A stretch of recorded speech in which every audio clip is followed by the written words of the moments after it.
Hello everyone, this is Indra Vikram. Welcome to Magnet Brains. आज की video से हम शुरू करने जा रहे हैं अपने क्लास 11th की हिस्ट्री का चैप्टर 8, जिसका नाम है कन्फ्रंटेशंस ऑफ कल्चर्स, यानी संस्कृतियों का टकराव। कन्फ्रंटेशंस ऑफ द कल्चर्स, अलग अलग संस्कृतियों का, अलग अलग कल्चर्स का कन्फ्रंटेशन होगा, टकराव होगा। और जब टकराव होगा तो आप एक्सपेक्ट कर सकते हैं कि यहाँ पर क्या होगा, डिस्प्यूट क्रिएट होंगे, वॉर्स होंगी, बैटल्स होंगे, है ना।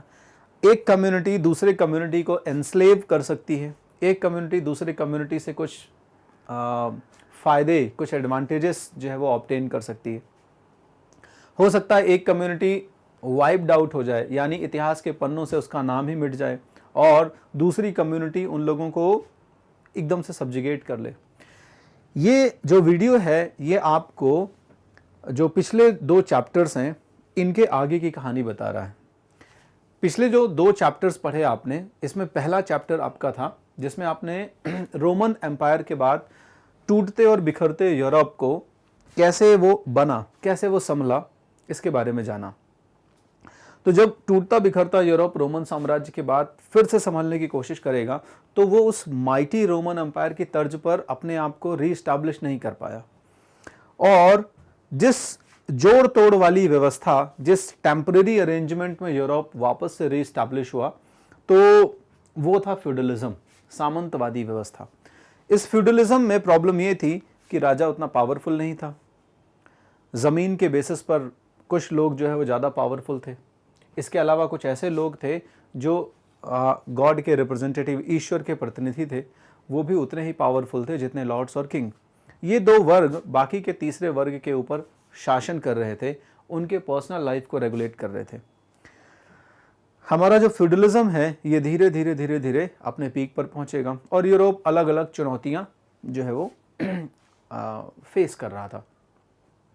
इसके बाद दूसरा चैप्टर जो आपने पढ़ा उसमें देखा आपने कि कुछ ऐसे शहर थे रोमन एम्पायर के जहां पर फ्यूडलिज्म अपने फुल फ्लेज्ड में इस्टेब्लिश नहीं हो पाया, या कहो कि फ्यूडलिज्म इस्टेब्लिश ही नहीं हो पाया। ठीक है, जैसे इटालियन स्टेट्स की बात करूं मैं, जो इटली के शहर थे वहां पर फ्यूडलिज्म इस्टेब्लिश नहीं हो पाया, क्योंकि वहां पे पहले भी ट्रेड जो है वो था, और जब रोमन एम्पायर के बाद उनका सिस्टम थोड़ा सा डिस्टर्ब हुआ तो कुछ लेवल तक तो डिस्टर्ब हुआ, बाद में वापस से उन्होंने उसको गेन कर लिया, वापस से उसको इस्टेब्लिश कर लिया।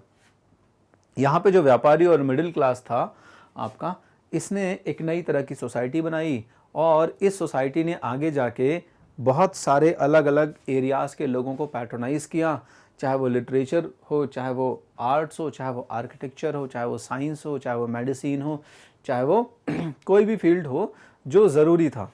और इस तरीके से ये जो स्कॉलर्स हैं, इन स्कॉलर्स ने एक नए युग का शुरुआत किया, जिसे हम कहते हैं रेनेसांस, पुनर्जागरण, रिवाइवल या रिबर्थ। तो इस तरीके से दूसरा जो चैप्टर है वो आपको बता रहा था कि कैसे जो यूरोप फ्यूडलिज्म की बेड़ियों में जकड़ा था, फ्यूडलिज्म की जो चेन है उसमें पूरी तरफ से फंदा हुआ था, क्लोज्ड सोसाइटी थी, वो ट्रेड के थ्रू और स्कॉलर्स के थ्रू वापस से रिवाइव करेगा अपने को, और यहीं से social, political, economic, religious, science and culture के फील्ड में डेवलपमेंट होने शुरू हुए।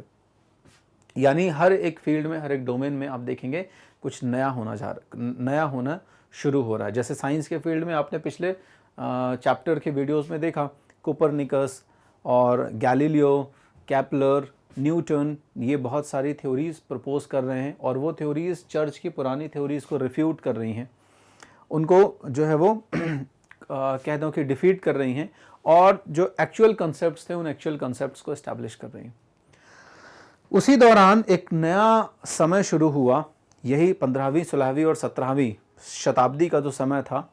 इस दौरान स्पेशली 16वीं 17वीं शताब्दी का जो समय था, इस दौरान अब यूरोप के लोग अपनी ज़रूरतों को पूरा करने के लिए, अपनी इकोनॉमिक नीड्स को पूरा करने के लिए पूर्वी देशों की खोज पर निकलना चाह रहे थे, क्योंकि पूर्वी देशों के साथ जो व्यापार है, जैसे इंडिया, चाइना, इन देशों के साथ जो व्यापार है ये था तो पहले से इस्टेब्लिश, लेकिन अब उस व्यापार में कुछ प्रॉब्लम्स थी, और यूरोप ज़्यादा क्या चाह रहा था कि डायरेक्ट ट्रेड इस्टेब्लिश हो जाए। यूरोप ये चाह रहा था कि ये जो लंबा सा ट्रेडिंग रूट है इसमें तमाम मीडिएटर्स के थ्रू ट्रेड करना पड़ता है।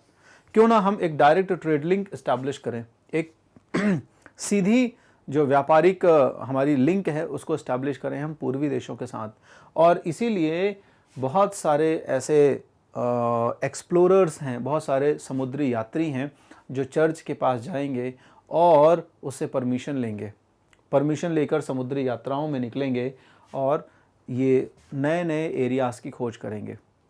कोलंबस, वास्को डी गामा और ऐसे ही तमाम लोग हैं जिन्होंने पूर्वी देशों को खोजने का एक प्लान बनाया, भारत जैसे देशों को खोजने का प्लान बनाया। लेकिन समय को चूंकि कुछ और मंजूर था और शायद नई नई डिस्कवरीज होनी थी, वो रास्तों से भी भटकते रहे, नए नए और एरियाज़ एक्सप्लोर करते रहे। ठीक है, जैसे स्पेन आया और अब आप देखोगे साउथ अमेरिका चला गया। वहाँ पर नए नए कल्चर्स, नए नए सेटलमेंट्स को इन्होंने एक्सप्लोर किया, वहाँ के लोगों को एनस्लेव किया, वहाँ के लोगों को सब्जुगेट किया, वहाँ के लोगों को गुलाम बनाया और उन पर अपनी संस्कृति थोपी। इसीलिए वहाँ के लोगों ने रिटेलिएशंस किए, वहाँ के लोगों ने रिएक्शंस किए और इसके बाद जो हमारा पूरा थीम बना वो इन सारे जो चैप्टर्स हैं, यानी ये जो अपकमिंग वीडियोस हैं, आज से लेके आगे के कुछ वीडियोस हैं जो चैप्टर 8 के बारे में डिस्कशन करेंगे, उसमें यही है। मैंने कहा कन्फ्रंटेशंस ऑफ द कल्चर, यानी कि सारी जो संस्कृतियां हैं, इन संस्कृतियों का जो टकराव हो रहा है ना। तो समुद्री यात्राओं से शुरुआत करेंगे और समुद्री यात्राओं से शुरुआत करने के बाद हम देखेंगे कि कैसे ये यात्री, समुद्री यात्री नए नए लोगों से मिल रहे हैं और नए नए लोगों से मिलने के दौरान किस तरीके से उनकी ग्रीड, ठीक है, ये यूरोपियंस की जो ग्रीड है ना, शासन करने की, संसाधनों को हथियाने की, ये वहाँ के आदिवासी, वहाँ के ट्राइबल्स के ऊपर भारी पड़ने वाली है। तो शुरुआत करते हैं। Chapter will examine some aspects of encounters between European and the people of the Americas. ठीक है, जैसा मैंने कहा इस पूरे चैप्टर में हम क्या एग्जामिन करेंगे, देखो ये इंट्रोडक्शन पार्ट है, इस पूरे चैप्टर का मैं एक ब्रीफिंग दे रहा हूं आपको और फिर एक एक पर्टिकुलर इंसिडेंट को, सीरीज ऑफ इवेंट्स को हम डिस्कस करते चल रहे हैं। तो पूरे चैप्टर का एक बहुत ब्रीफ ओवरव्यू हो जाएगा ये। ठीक है, सो चैप्टर क्या करेगा, will examine some aspects of the encounters, यानी कि विभिन्न जो सभ्यताएं हैं, कल्चर हैं, संस्कृतियां हैं, ठीक है, जिनका यूरोपियंस के साथ में एनकाउंटर हुआ, उनके विभिन्न पहलुओं को यहाँ पर हम देखेंगे। क्लियर है? तो 15वीं से आपकी 17वीं शताब्दी जो है, इस दौरान हमारे यूरोप के जो लोग हैं ये पूर्वी देशों को खोजने निकले थे। मैंने कहा पूर्वी देशों को खोजने निकले थे, है ना, इंडिया खोजने के लिए। कोलंबस इंडिया खोजने के लिए निकल रहा है। ठीक है, अब उसे मिल गया America, central America, south America, ठीक है, आगे जाके नॉर्दर्न अमेरिका। ठीक है, तो इस तरीके से आप देखोगे कि इन्होंने आउट ऑफ क्यूरियोसिटी दूसरे एरियाज खोज लिए। तो जब दूसरे एरियाज खोजे तो पहले शुरुआत में उनके दिमाग में तो वही था कि अच्छा हम आए इंडिया में ही हैं, है ना। इसीलिए कोलंबस ने वेस्ट इंडीज़ नाम दे दिया इसे कि ये पश्चिम का एशिया है, ये पश्चिम का भारत है। भारत था पूर्व में, पर उसने कहा ये भारत पश्चिम का भारत है। वहाँ के नेटिव्स को रेड इंडियन कह के बुलाने लग गए। ठीक है, so basically they were searching for India. चलिए, तो ये यूरोपियंस जो है जब अमेरिका पहुंचे तो अमेरिका में फिलहाल हमारे इस पूरे जो चैप्टर है, इस पूरे चैप्टर में बेसिकली हम अमेरिका की जो छोटी छोटी ट्राइब्स हैं, जैसे एज़टेक्स हैं, अरवाक हैं, माया हैं, ठीक है, इन सारे सिविलाइजेशंस के बारे में बातें करने वाले हैं। अब ये जो यूरोपियंस हैं, ये यूरोपियंस इन अमेरिकन आइलैंड्स को या अमेरिकाज को एक्सप्लोर क्यों कर रहे थे? बहुत सिंपल सा क्वेश्चन है। एक्चुअल में ये जो यूरोपियंस हैं ये अमेरिका को विलिंगली खोजने नहीं निकले थे। ठीक है, ये जिन आइलैंड्स की खोज होने वाली, जिन टेरिटरीज की, जिन एरियाज़ की खोज होने वाली है, इनको ये विलिंगली खोजने नहीं निकले थे। विलिंगली का मतलब ये जानते नहीं थे, इनको पता नहीं था कि अच्छा यहाँ पे ये अमेरिका है, यहाँ पे ये कैरेबियन आइलैंड है। ठीक है, तो ये खोजने क्यों निकले? ये खोजने निकले क्योंकि इनको ज़रूरत थी कुछ चीज़ों की। और खोजने क्या निकले? क्योंकि इनको ज़रूरत थी उन देशों की जहाँ से स्पाइसेस वगैरह आते थे। ठीक है, तो ये जो यूरोपियन नेशंस हैं, जैसे स्पेन है, पुर्तगाल है, ठीक है, ये लोग अज्ञात समुद्रों की तरफ, अननोन ओशंस की तरफ ट्रेड रूट्स को फॉलो करते हुए या ट्रेड रूट्स को फाइंड आउट करने के लिए निकलेंगे, नए ट्रेड रूट्स को। ठीक है, तो न्यू ट्रेड रूट्स अब ये फाउंड करना चाह रहे हैं। न्यू ट्रेड रूट स्थापित करना चाह रहे हैं, फाउंड करना चाह रहे हैं। ठीक है, क्यों नए ट्रेड रूट चाह रहे हैं? तो देखो, जो पुराना ट्रेड रूट है जिसे आप सिल्क रूट भी कह सकते हो, ठीक है, तो जो हमारा सिल्क रूट था जहाँ से पहले व्यापार होता था, चाइना से होता हुआ, इंडिया से होता हुआ, ये जो ट्रेड रूट है ये यूरोप को कनेक्ट करता था। ठीक है, तो एशिया से यूरोप तक पूरा ये जो रास्ता है वो मिडिल ईस्ट के थ्रू जो है वो कनेक्ट होता था। और एक बार तो जो सेल्जुक एम्पायर है हमारा, जब सेल्जुक एम्पायर होगा इस एरिया में और वापस से उस समय ट्रेड रूट जो होगा वो डिस्टर्ब होगा, और बाद में फिर इसको जो है वो आज़ाद कराने के लिए यूरोपियंस और उनके बीच में जो है वो कॉन्फ्लिक्ट्स होंगे। क्रूसेड्स वगैरह है, क्रूसेड्स वगैरह जो है इसी का एक रिजल्ट था। अब इस समय जो है वो ऑटोमन एम्पायर जब है, तो ऑटोमन एम्पायर इस एरिया को या इस ट्रेड रूट को थोड़ा सा इनके लिए कॉम्प्लिकेट करता है। ठीक है, ईजिली एक्सेसिबल नहीं है। इसके अलावा इस रूट से जाना यूरोपियंस के लिए थोड़ा सा कॉस्टली भी है। ठीक है, जो लैंड रूट है, ज़मीनी रास्ता है, वहाँ से जाना उनके लिए कॉस्टली भी है। तो अब यूरोपियंस चाह रहे हैं कि उन्हें एक अल्टरनेट न्यू ट्रेड रूट मिल जाए जो समुद्री मार्ग के थ्रू उनको इंडिया कनेक्ट कराए। ठीक है, अब आपको ही पता है कि यूरोप जो है पूर्वी देशों के साथ, या मैं कहूँ भारत के साथ, चाइना के साथ जो है वो सिल्क, पोर्सिलेन, ठीक है, आपका स्पाइसेस, इनका ट्रेड करता था। ये वो कमोडिटीज़ थी, ये वो गुड्स थे जिनका व्यापार होता था, और ये बहुत ज़्यादा डिमांड में थे यूरोप में। ध्यान रखिएगा, स्पाइसेस उस एटमॉस्फेयर में, उस समय में मांस को प्रिजर्व करने के लिए, मीट को प्रिजर्व करने के लिए इस्तेमाल किया जाता था। इसके अलावा मेडिसिन्स वगैरह में इस्तेमाल किया जाता था। ठीक है, तो यूरोपियंस अच्छे खासे जो है वो कह दो कि डिमांड जनरेट करते थे इन स्पाइसेस की। क्लियर है? अब इसके लिए ज़रूरी था कि हमें एक रास्ता मिले, हमें एक नया ट्रेड रूट मिले, जिस ट्रेड रूट के थ्रू हम इंडिया की तरफ पहुंच पाएँ। इसीलिए इन्होंने क्या किया, अननोन ओशंस को एक्सप्लोर करना शुरू किया, है ना। अब ये पोप वगैरह और जो क्रिश्चियन मिशनरीज़ हैं उनके पास गए, उनसे परमिशन लेना शुरू करेंगे, है ना, और पुराने डॉक्यूमेंट्स को खंगालना शुरू किया जाएगा। क्यों? क्योंकि पुराने डॉक्यूमेंट्स में अर्थ के ज्योग्राफिकल स्टेटस के बारे में बात थी। नई जो डिस्कवरीज हुई थी जिसमें हमारे कोपरनिकस वगैरह ने भी थ्योरीज दी थी, उन थ्योरीज़ के ऊपर भी काम हुआ। क्यों? क्योंकि अब आप जब ज्योग्राफिकल एक्सप्लोरेशंस में भौगोलिक क्षेत्रों को और एक्सप्लोर करने जा रहे हो तो आपको साइंस तो पता होना ही चाहिए, है ना। ऐसा नहीं कि जहाज़ में बैठे और चल दिए। इसलिए इन नई डिस्कवरीज़ को, जिन्हें हम कह रहे हैं एज ऑफ डिस्कवरीज़, क्योंकि इससे क्या है, नई नई जगहें जो है वो खोजी जा रही हैं। एज ऑफ डिस्कवरी, या इसी को हम कहते हैं एज ऑफ एक्सप्लोरेशन। ठीक है, एज ऑफ एक्सप्लोरेशन, नए नए क्षेत्रों को एक्सप्लोर करने का समय था ये। और नए नए क्षेत्रों का एक्सप्लोरेशन क्या था, नीड थी, ज़रूरत थी मसालों की, सिल्क की, और तमाम ऐसी वस्तुएं जो यूरोप में तो बहुत ज़्यादा डिमांड में थी। एशिया उनका सेंटर था, एशिया में उनका प्रोडक्शन हाई लेवल पर होता था। ठीक है, और अब इन्हें एशिया के साथ कांटेक्ट स्थापित करने हैं, संपर्क स्थापित करने हैं। ठीक है, अब इस एफर्ट में सबसे पहले हमारे भाई साहब हैं जो, जिनका नाम है क्रिस्टोफर कोलंबस। तो क्रिस्टोफर कोलंबस जो है ओरिजिन से एक इटालियन, बाय ओरिजिन एक इटालियन, इन्होंने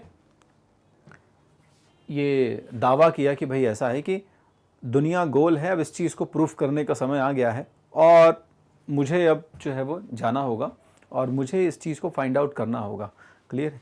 इसलिए ये जो वॉयजेस हैं या समुद्री यात्राएं हैं उनके लिए तैयार हुए और इन्होंने अलग अलग स्पॉन्सर्स ढूंढे, क्योंकि अब एक यात्री इतना धनवान तो हो नहीं सकता, इतना वेल्दी तो हो नहीं सकता कि वो इतनी बड़ी यात्राओं का खर्च उठा सके।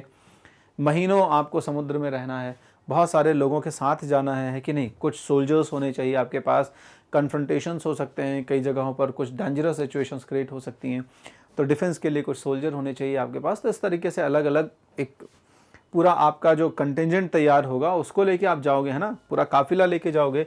तो इन्होंने स्पॉन्सर ढूंढा, ठीक है, और इनको स्पेन के जो उस समय हमारे रूलर थे, ठीक है, उन्होंने सैंक्शन किया, स्पॉन्सर किया कि ठीक है चलिए आप जाइए और जब आप उन एरियाज़ को खोज लेंगे तो आपको वहाँ का गवर्नर बना दिया जाएगा। तो एक लालच ये भी हुआ कि ठीक है, हम नए एरियाज़ कुछ खोजेंगे तो हमारा भी तो कुछ बेनिफिट होगा। क्लियर है। इन्होंने इसके अलावा पोप या चर्च से भी परमिशंस लिए।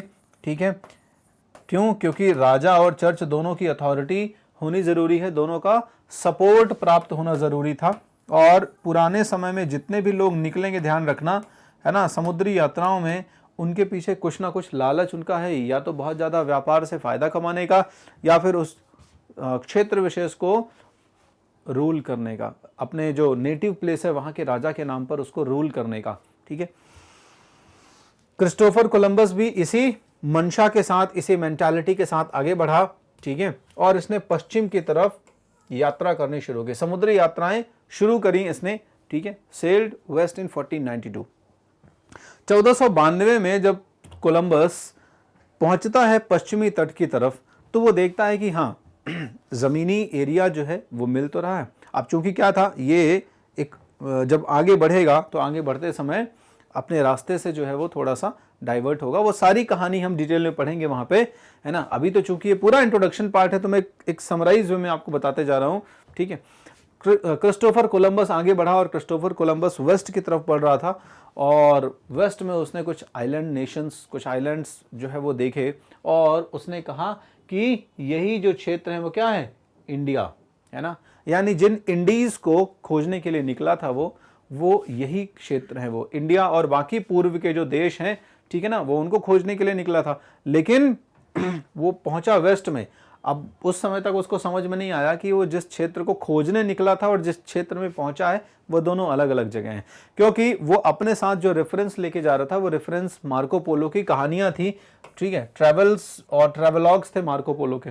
अब मार्को पोलो ने जो कुछ बताया उसके हिसाब से उसने कहा कि देखो यही वो जगह है जिसका मार्को पोलो ने अपने बुक में इंडिया और ईस्ट ऑफ इंडिया वाली जो कंट्रीज के बारे में डिस्कशन किया है, डिस्क्रिप्शन दिया है। ठीक है, बाद के एक्सप्लोरेशंस में पता चला, ठीक है, कि ये वो इंडिया नहीं है, इसने कुछ दूसरे एरियाज को खोजा है। ठीक है, so later explorations indicated that the Indians of the new world actually belong to different cultural groups. ठीक है, और ये वो इंडियंस नहीं है, ये वो भारतीय नहीं है जिनकी खोज हुई थी, ये तो एक दूसरे सांस्कृतिक ग्रुप को, एक दूसरे कल्चरल ग्रुप को बिलोंग करते हैं। ठीक है, एंड ये they are not part of Asia, और ये लोग एशिया के हिस्से नहीं हैं। अब यहीं पर आपको नई नई जो ट्राइब्स हैं, इन ट्राइब्स के बारे में पढ़ने को मिलेगा, अरावाक्स। ठीक है, इसके अलावा आपको माया, इसके अलावा आपको एज़टेक्स के बारे में पढ़ने के लिए मिलेगा, और ऐसे ये सारे जो ट्राइबल्स हैं, ये ट्राइबल्स का कन्फ्रंटेशन होगा किनके साथ, इन यूरोपियंस के साथ, जो लोग इन एरियाज को एक्सप्लोर करने के लिए आ रहे हैं। क्लियर है? चलो आगे आप देखोगे कि इस पूरे अमेरिकन आइलैंड में आपको दो तरीके के बेसिकली कल्चर देखने को मिलेंगे। ठीक है, पहला कौन सा है कि आपको कुछ स्मॉल सब्सिस्टेंस इकोनॉमीज मिलेंगी। ठीक है, जो कि बहुत अपने आप में सेल्फ सफिशिएंट्स हैं। ठीक है, आप देखेंगे कि एज़टेक्स हैं, है ना, और मायंस हैं, ये अपने आप में सेल्फ सफिशिएंट हैं, है ना। ये अपनी जो क्या कहेंगे सब्सिस्टेंस, आजीविका जो है वो खेती वगैरह और नेचुरल प्रोडक्ट्स जो भी मिलते हैं उससे ये चला रहे हैं। ठीक है, तो पूरा करेबियन रीजन जो है, उस करेबियन रीजन में स्मॉल सब्सिस्टेंस इकोनॉमीज मिलेंगी आपको। इसके अलावा सम पावरफुल मोनार्कियल सिस्टम्स, यहाँ पे आपको कुछ पावरफुल मोनार्कियल सिस्टम्स भी मिलेंगे। जैसे आप एज़टेक में ही देखोगे तो एज़टेक में ही आपको बाकायदा मोनार्कियल सिस्टम देखने को मिलेगा। आप देखेंगे कि कैसे कोलंबस का एज़टेक के राजा के साथ में कन्फ्रंटेशन होगा, कैसे अपनी ग्रीड के चलते ये उससे टकराएंगे। शुरुआत में वो लोग जबकि इनको अपनी चीज़ें, अपने रिसोर्सेज देने के लिए तैयार थे, सोना तक देने के लिए तैयार थे, सोना और चांदी जिसकी खोज में ये यहाँ से निकल रहे थे। इन्हें भले मसाले नहीं मिले बट इन्हें गोल्ड वगैरह आगे जाके थोड़ा बहुत मिलेगा और कुछ रिसोर्सेज मिलेंगे। ठीक है, बहुत सारे पेड़ ऐसे मिलेंगे जो इनको इकोनॉमिकली बहुत लगेंगे कि ये काम के हैं, है ना, बहुत इकोनॉमिकली जो है वो एडवांटेजियस हैं, तो चलो इन पेड़ों को ही इस्तेमाल करें। ठीक है, जैसे ब्राज़ील, तो ब्राज़ील में ब्राज़ील वुड नाम के पेड़ होते थे, उन्हीं का जो है वो स्पेन ने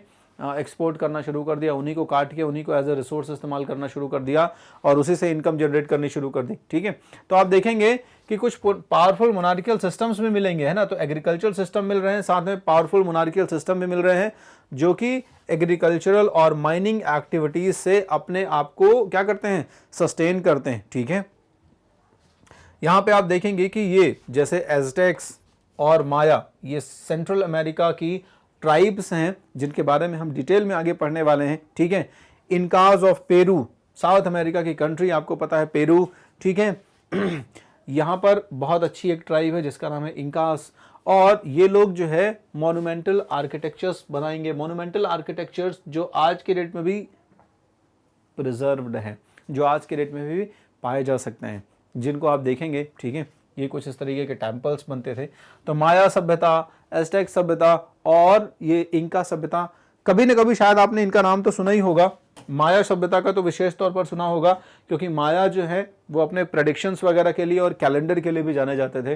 ठीक है, ज्योग्राफी में इनकी कॉन्ट्रीब्यूशंस हैं थोड़े बहुत, तो इनके अपने लोकल कैलेंडर्स होते थे और इन कैलेंडर्स का इस्तेमाल करके कुछ मायाज ने प्रेडिक्शंस वगैरह भी किया था। शायद 2020 में दुनिया खत्म होने वाली है, ऐसा कुछ प्रेडिक्शन जो है वो माया की तरफ से आया था। चलिए, सो धीरे धीरे जब यहाँ पर इन लोगों ने ट्रेड करना शुरू किया, तो उस ट्रेड को आगे बढ़ाने के लिए, सस्टेन करने के लिए इनको लेबरर्स की जरूरत पड़ी। ठीक है, इनको श्रमिकों की जरूरत पड़ी। अब यूरोप से तो श्रमिक लाना संभव ही नहीं है, क्योंकि यूरोप की सोसाइटी भी धीरे धीरे अब क्या हो रही थी, उस मिडेवियल वाले खांचे से, उस मिडेवियल वाले एक फॉर्म से तो बाहर निकल रही थी ना। अब वो उस मॉडल में जीना नहीं चाहते थे वहां पे लोग, है ना। वहां पे अब अर्बनाइजेशन भी काफी कुछ आगे आ रहा था, तो यहाँ लेबरर्स की शॉर्टेज है। लेबरर्स, लोकल लोगों को इस्तेमाल किया जाएगा, इसलिए अब आप देखेंगे कि लोकल लोग जो है वो लेबर के तौर पर इस्तेमाल किए जाएंगे।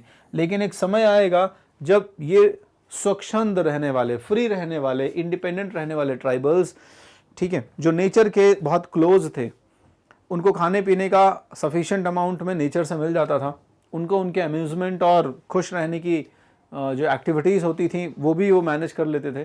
तो उसके अलावा उन्हें कुछ चाहिए नहीं था, ग्रीड थी नहीं इन ट्राइब्स के पास, ग्रीडी तो ये यूरोपियंस थे। इसलिए ये इस काम के बोझ से भागने की कोशिश करेंगे, जंगलों में भागेंगे, तमाम दूसरे जगहों पर भागेंगे।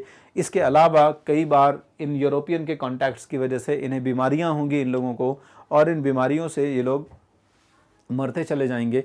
ठीक है, इनकी डेथ होगी तेज़ी से। और जब ये लोकल्स की संख्या कम होगी तो वेस्ट अफ्रीका जो है हमारा, यहाँ से लोगों को ख़रीदा जाएगा।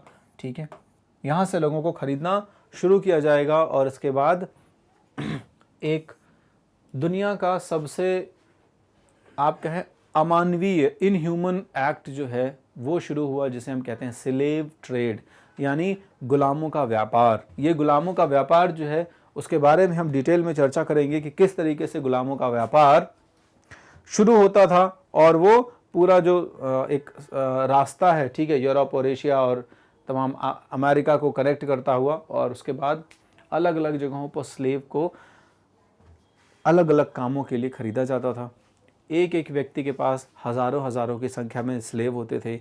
एक ज़माना ऐसा आएगा जब अफ्रीका की आधी आबादी स्लेव हो चुकी होगी, आधे से ज़्यादा आबादी स्लेव हो चुकी होगी, और ये यूरोपियंस उस स्लेव ट्रेड के लिए ज़िम्मेदार होंगे। ठीक है, तो ये स्लेव ट्रेड जो है यहाँ पर शुरू हो जाएगा, ताकि ये जो गुलाम लोग हैं ये लोग आएँ और अमेरिका में काम करने वाले जो बड़े जो सिविलाइज्ड यूरोपियंस हैं, ठीक है, इनके प्लांटेशंस पर, इनकी माइनिंग्स पर, इनकी माइंस पर ये लोग काम कर सके। क्लियर है। यूरोपियंस लोग जब इन अमेरिका के ट्राइब्स के ऊपर धीरे धीरे जीत हासिल करेंगे, ठीक है, कॉन्क्वेस्ट करेंगे, इनको सब्जुगेट करेंगे, तो उस दौरान बड़े लेवल पर डिस्ट्रक्शंस होंगे। ठीक है, जैसा मैंने कहा, कुछ तो बीमारियों से मर गए, लेकिन कुछ युद्ध के दौरान मर गए। ये ट्राइबल्स जो थे उतने एग्रेसिव नहीं थे, थोड़ा शांति प्रिय थे, और ये अपने अपने डोमेन में, देखो कॉन्फ्लिक्ट्स तो सब में होते हैं, लेकिन इनके अपने एरियाज थे, और उन एरियाज में वो बहुत हैप्पीली रहते थे। और कभी अगर वॉर लाइक सिचुएशन है तो फिर वो उनके आपस की वॉर लाइक सिचुएशन है, उनके अपने एजेंडाज होते थे, लेकिन वो ग्रीड के लिए, रिसोर्सेज के लिए इस तरीके से वॉर नहीं करते थे जैसा उन्होंने यूरोपियंस को देखा। क्लियर है। जब यूरोपियंस ने इन लोगों को जीत लिया और इनका डिस्ट्रक्शन किया, धीरे धीरे इनको विनष्ट किया, और वहां पर यूरोपियंस लोग सेटल हो गए, ठीक है, अमेरिका के लोगों को धीरे धीरे नष्ट करके वहाँ पे जब ये लोग सेटल हो गए, ठीक है, तो फिर धीरे धीरे उन यूरोपियंस ने ही, यूरोपियन स्कॉलर्स ने ही, एंथ्रोपोलॉजिस्ट ने इन कल्चर्स को स्टडी करना शुरू किया। क्लियर है? और आज जो हमारे पास नॉलेज है, ठीक है, वो इन्हीं रूइंस, इन सभ्यताओं के जो बचे कुचे अवशेष हैं, जो रिमेन्स हैं, इनसे प्राप्त होते हैं। ठीक है, तो आज आप देखेंगे कि आपको माया सभ्यता की बिल्डिंग्स और टेम्पल्स देखने को मिल जाएंगे। आपको इंकास के, जो पेरू की ट्राइब है ना, इंकास के बहुत सारे ऐसे आर्किटेक्चर्स देखने को मिल जाएंगे जो आज की डेट में एक बड़े लेवल पर एविडेंस के तौर पर सर्व होते हैं, एक तरीके का प्रमाण देते हैं हमें।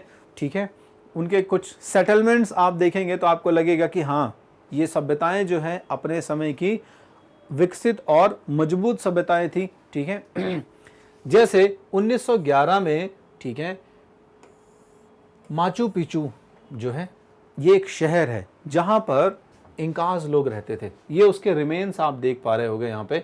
ठीक है, तो एक नेचुरल हैबिटेट है, इसको यहाँ पर बसाया गया था। और इंकास अपने आप में एक बहुत ही प्रॉस्पेरस सोसाइटी थी उस ज़माने में। लेकिन जब यूरोपियन इंटरवेंशंस हुआ और इंकास के साथ उनका कन्फ्रंटेशन हुआ, तो फिर आप देखेंगे कि किस तरीके से यूरोपियंस ने धीरे धीरे इनके ना सिर्फ कल्चर को डिस्ट्रॉय किया, बल्कि पूरे के पूरे इंकास जो है वो ख़त्म हो गए, तबाह हो गए। शायद बचे भी होंगे तो बहुत नॉमिनल, या फिर उनका भी कल्चरल ट्रांसफॉर्मेशन हो गया होगा। ठीक है, तो ये जो शहर है माचू पिचू, जो सिटी है, city of Machu Picchu, it was discovered, rediscovered.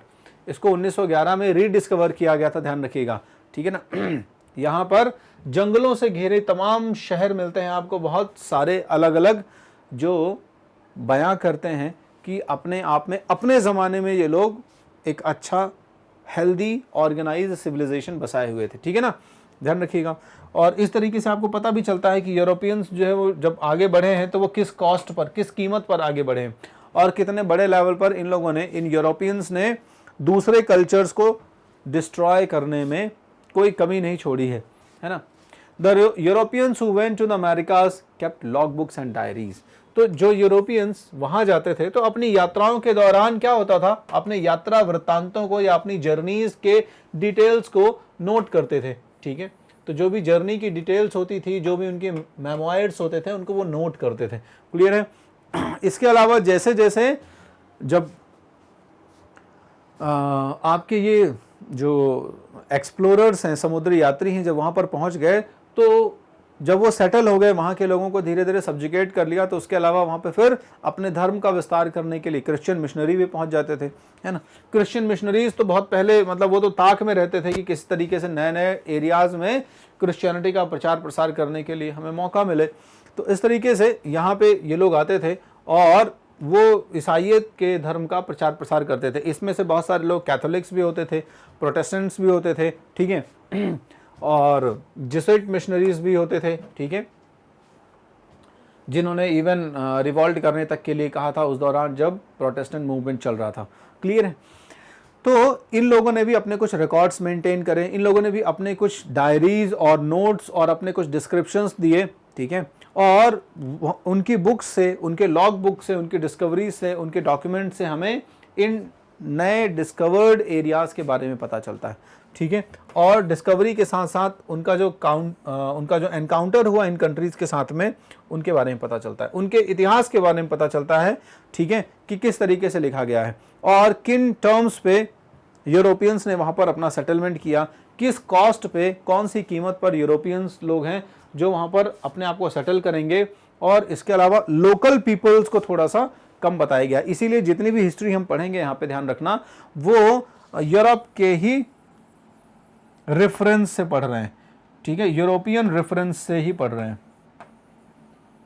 European reference का मतलब है कि अब जैसे अभी कोलंबस की बात चल रही, तो कोलंबस वहां पहुंचा और कोलंबस का कन्फ्रंटेशन कैसे हुआ, समझ रहे हैं? तो अपने हिसाब से, अब जब मान लीजिए मैं किसी एक समुद्री यात्रा पे जाकर किसी एक छोटे आइलैंड को ढूंढता हूं और वहां पर जब ट्राइबल से मेरी मुलाकात होती है, तो मैंने किस तरीके से जो है वो उनसे बातें करी उन्होंने क्या जो है वो फैसिलिटीज़ प्रोवाइड करी, उन्होंने कैसे मुझे वेलकम करा, उनकी सोसाइटी कैसी है, उनकी मेरे साथ क्या बातचीत हुई। इसके अलावा जब मैंने उन्हें कुछ ऑफ़र्स दिए, उन्हें मैंने जब क्रिश्चियनिटी के बारे में बताया, जब मैंने उन्हें जीतना चाहा, ठीक है, तो मुझे क्या क्या एफर्ट्स करने पड़े, ये सारा कुछ डिस्क्रिप्शन यूरोपियंस लिख रहे हैं। तो यही रेफरेंस जो है बाद में लोकल पीपल के रेफरेंस के तौर पर सर्व हो रहा है। मतलब आपको लोकल्स के बारे में बहुत ज़्यादा डीप में जानकारी नहीं है, लेकिन जो एनकाउंटर्स यूरोपियंस के साथ लोकल लोगों का हो रहा है, उसी बेसिस पर हम आगे इनको समझते चले जा रहे हैं। तो समझने की कोशिश करेंगे कि ऐसा कुछ नहीं था कि, चूंकि जानकारी तो थी ही नहीं ना, नॉलेज तो इस एरिया के बारे में था ही नहीं, ये तो अनएक्सप्लोर्ड एरियाज थे जिनके बारे में कोई नॉलेज था ही नहीं, अनएक्सप्लोर्ड एरियाज थे। जैसे जैसे इनका एक्सप्लोरेशन शुरू हुआ, वैसे वैसे इनके बारे में हमने जानना शुरू किया, और हमारी जानकारी भी कहाँ तक रेस्ट्रिक्टेड है, हमारी जानकारी भी वहाँ तक रेस्ट्रिक्टेड है जहाँ तक यूरोपियंस का इनके साथ में एनकाउंटर हुआ, यानी कि स्पेन, पुर्तगाल और बाद में अंग्रेज और बाकी के जितने देश अपनी कॉलोनियाँ बनाने निकले, या आप कह दो इन क्षेत्रों पर अधिकार करने निकले, तो उनका क्या एनकाउंटर हुआ, इनके साथ में किस तरीके से इनके संबंध बने। ठीक है, चलो नॉर्थ और साउथ अमेरिका को तो आप पढ़ेंगे ही सही। नॉर्थ और साउथ अमेरिका के आसपास बहुत सारे जो कैरेबियन आइलैंड्स हैं उनके बारे में यहाँ पर पढ़ने वाले हैं, ध्यान रखिएगा। और कैसे जब यूरोपियंस मेजॉरिटी ऑफ एरियाज को ऑक्यूपाई कर लेंगे तो यहाँ से जो छोटी छोटी ट्राइब्स हैं उनका माइग्रेशन होना शुरू होगा, ठीक है ना। इसके अलावा साउथ सी लैंड से भी बहुत सारी ट्राइब्स का माइग्रेशन होना शुरू होगा समय के साथ साथ। ये माइग्रेशन इसलिए था क्योंकि अब उनके रहने की कोई जगह नहीं थी, वो अपने उन जगहों पर जो उनकी पुरानी एंसेस्ट्रल जगहें थी वहां पर सेफ नहीं थे, उन जगहों पर वो सेफ नहीं थे, ध्यान रखिएगा, क्लियर है। इसके अलावा आप देखेंगे कि किस तरीके से ये ट्राइब्स हिली माउंटेन एरियाज, फॉरेस्ट एरियाज जैसे अमेज़न के फॉरेस्ट वगैरह हो गए, ठीक है, इनका इस्तेमाल करते थे और यहाँ पर सेफ्टी के साथ में रहते थे, ठीक है। बहुत सारी जो आपकी नदियाँ हैं उनके बारे में हम जिक्र करेंगे जिनके आसपास ये सभ्यताएं फलने फूलने वाली हैं, ठीक है। आगे जाके मैक्सिको में अच्छा खासा जो हमारा क्या नाम है स्पेनिश आर्मी है और वहाँ की जो लोकल ट्राइब्स हैं उनके बीच में कन्फ्रंटेशंस होने वाले हैं, ठीक है। तो मैक्सिको और सेंट्रल अमेरिका का जो हिस्सा है ये भी उस समय काफ़ी डेंसली सेटल्ड हुआ करता था, है ना। किसके द्वारा? ट्राइब्स के द्वारा, ध्यान रखिएगा, डेंसली सेटल्ड हुआ करता था, है ना। और धीरे धीरे यूरोपियन सेटलमेंट के बाद यहाँ पर जो एरियाज हैं वो स्कैटर्ड होते चले गए, थोड़ा सा फैलते चले गए, है ना, और जंगलों की तरफ वो मूव करते जाएंगे क्योंकि पुराना इलाका उनका जो है वो यूरोपियंस के थ्रू ऑक्यूपाइड होना शुरू हो जाएगा, क्लियर है। तो ये सारे के सारे मूवमेंट जो है वो हम देखना शुरू करेंगे। तो पूरा जो डिटेल्ड वीडियो का जो मतलब चैप्टर का जो पॉइंट वाइज वीडियो रहेगा, है ना, उसमें अब ये सारे टॉपिक्स हम डिटेल में डिस्कशन करेंगे। आपके साथ एक इम्पॉर्टेंट इन्फॉर्मेशन शेयर कर देता हूँ, क्योंकि क्लास 11th के जो वीडियोज़ हैं, है ना, उनके अब लगभग हम एंड पोर्शन की तरफ बढ़ रहे हैं। हमने चैप्टर 8 पे अब कदम रख लिया है और चैप्टर 8 के बाद हम 9th और 10th और इसके बाद हमारा लगभग 11th का जो कोर्स है वो कंप्लीट होगा, है ना, विद क्वेश्चन आंसर्स। और अगर आपकी कोई ऐसी डिमांड होगी जिसमें आप चाहेंगे कि कोई एक ऐसा एस्पेक्ट जिसमें और इलाबोरेट किया जाए तो उनको भी हम डिस्कस करेंगे। तो मैं फ़िलहाल आपको यहाँ पे बता देता हूँ कि अब आपको वीडियोस एक्सेस करने हैं कि क्लास 11th की हिस्ट्री के वीडियोस आप कहाँ से एक्सेस करें। तो सबसे पहले आप जाएँ, वेबसाइट का नाम आपको यहाँ पे रिफ्लेक्ट हो रहा होगा, आपको यहाँ पे शो हो रहा होगा बहुत आसानी से, magnetbrains.com। तो ये आपको सर्च करना है, ठीक है। सर्च बार में आप टाइप करेंगे magnetbrains.com और जब आप इसे सर्च करेंगे तो आपको इस तरीके से एक विंडो दिखेगा, ठीक है। इस तरीके से स्क्रीन में मैग्नेट ब्रेन्स का डिस्क्रिप्शन आ जाएगा और उसके बाद आप देख रहे हैं कि जितने भी हमारे टीचर्स हैं, जितने भी हमारे फैकल्टी मेंबर्स हैं, उन्होंने जो भी कोर्स बनाए हुए हैं वो सारे कोर्स आपको यहाँ पे रिफ्लेक्ट हो रहे होंगे, ठीक है। ज्योग्राफी के कोर्स रिफ्लेक्ट हो रहे होंगे, पॉलिटिकल साइंस के, मैथमेटिक्स के, बायोलॉजी के, बिजनेस स्टडीज़ के, अकाउंट्स के, इकोनॉमिक्स के, फिजिक्स, सारे सब्जेक्ट्स के जो कोर्सेज हैं वो आपको रिफ्लेक्ट हो रहे होंगे। आप इस चीज़ को क्लास वाइज यहाँ से जो है वो सर्च कर सकते हैं। अगर आपको क्लास 10th का चाहिए, 12th का चाहिए, 11th का चाहिए, 9, 7, जिस भी क्लास के लिए आप वीडियोस फाइंड आउट करना चाह रहे हैं, आप यहाँ पर उसको क्लिक करें। टीचर्स की, फैकल्टीज़ की लिस्ट आपको दिख जाएगी। उसके बाद पर्टिकुलर अब आपको मान लो 11th की हिस्ट्री सर्च करनी है, ठीक है। तो आप गए वहाँ और आपने 11th को क्लिक किया, इसके पहले वाले विंडो में आपको क्लासेस जहां दिख रही थी वहां पे आपने क्लास 11 को टच किया। क्लास 11 को जैसे ही आप टच करेंगे, सेलेक्ट करेंगे, तो वहां पे आपको इस तरीके का विंडो आ जाएगा जिसमें इस तरीके से इमेज दिख रही होगी आपको, ठीक है, उसी पर्सन की जो पर्सन क्लास 11 की हिस्ट्री पढ़ा रहा होगा। और यहां पर आप देख रहे हैं क्या है, chapter wise videos. Chapter wise videos जो है वो आपको दिख जाएंगे और उनकी सारी लिस्ट है जिन जिन टॉपिक्स पर वीडियोस बनाए गए हैं, ठीक है। यानी आपको एक एक टॉपिक, सब टॉपिक्स के ऊपर जो वीडियो बनाए गए हैं उनकी लिस्ट यहाँ पे दिख जाएगी और बस आपको जो भी पर्टिकुलर वीडियो देखना है, फॉर एग्जांपल आप पहले चैप्टर का वीडियो देखना चाह रहे हैं, from the beginning of time, ठीक है, और from the beginning of life, जो भी कहें, जीवन की शुरुआत से, चैप्टर 1 का वीडियो फर्स्ट टॉपिक के ऊपर, आप उस वीडियो को क्लिक करें वहां से और आपका वीडियो यूट्यूब पे प्ले होना शुरू हो जाएगा। इसी तरीके से बाकी सारे चैप्टर्स हैं। तो होपफुली आपको समझ में आ गया होगा कि कौन सी मेथड से आप पहुंच जाएंगे। ये सबसे कन्वीनियंट मेथड है आपके लिए जिसके थ्रू आप वीडियोस को फाइंड आउट कर सकते हैं। तो वेबसाइट पे जाएं और जितने भी आपको वीडियोस देखने हैं, जो भी नॉलेज एक्वायर करना है, आपके लिए वहाँ पे फ्री ऑफ कॉस्ट अवेलेबल है। तो बने रहिए मैग्नेट ब्रेन्स के साथ। Thank you. Hello everyone, welcome to Magnet Brains. This is Indra Vikram और इस वीडियो से हम शुरू करने जा रहे हैं चैप्टर 8 की डिटेल्ड डिस्क्रिप्शन, डिटेल्ड एक्सप्लेनेशन। तो चैप्टर कह रहा है कन्फ्रंटेशंस ऑफ द कल्चर, ठीक है, यानी विभिन्न प्रकार की संस्कृतियाँ जिनके बीच में टकराव। और इनमें से कॉमन चीज़ आपको इंट्रोडक्शन वीडियो में मैंने बता दी कि यूरोपियंस जो हैं वो अब नई दुनिया की खोज में निकले हैं। ये एज ऑफ एक्सप्लोरेशन या एज ऑफ डिस्कवरी के नाम से जाना जाता है। एज ऑफ डिस्कवरीज या एक्सप्लोरेशन में जिन चीज़ों की रिक्वायरमेंट थी यूरोप में, ठीक है, 15वीं-16वीं शताब्दी के दौरान, तो उन चीज़ों को खोजने के लिए ये लोग दुनिया के बाकी देशों की तरफ निकलेंगे। अल्टरनेट ट्रेड रूट्स को डिस्कवर करने के लिए निकलेंगे, ठीक है। इस दौरान इन्होंने बहुत सारे अन्य संस्कृतियों को खोजने के लिए निकले तो थे ये पूर्वी देशों को, इंडिया को, लेकिन ये दूसरे तमाम संस्कृति की तरफ मुड़ गए। तो एक यूरोपियन संस्कृति और दूसरी बहुत सारी ट्राइबल संस्कृतियाँ या कल्चर्स, तो उनके बीच में जो टकराव हैं वो हम पूरा पढ़ रहे हैं।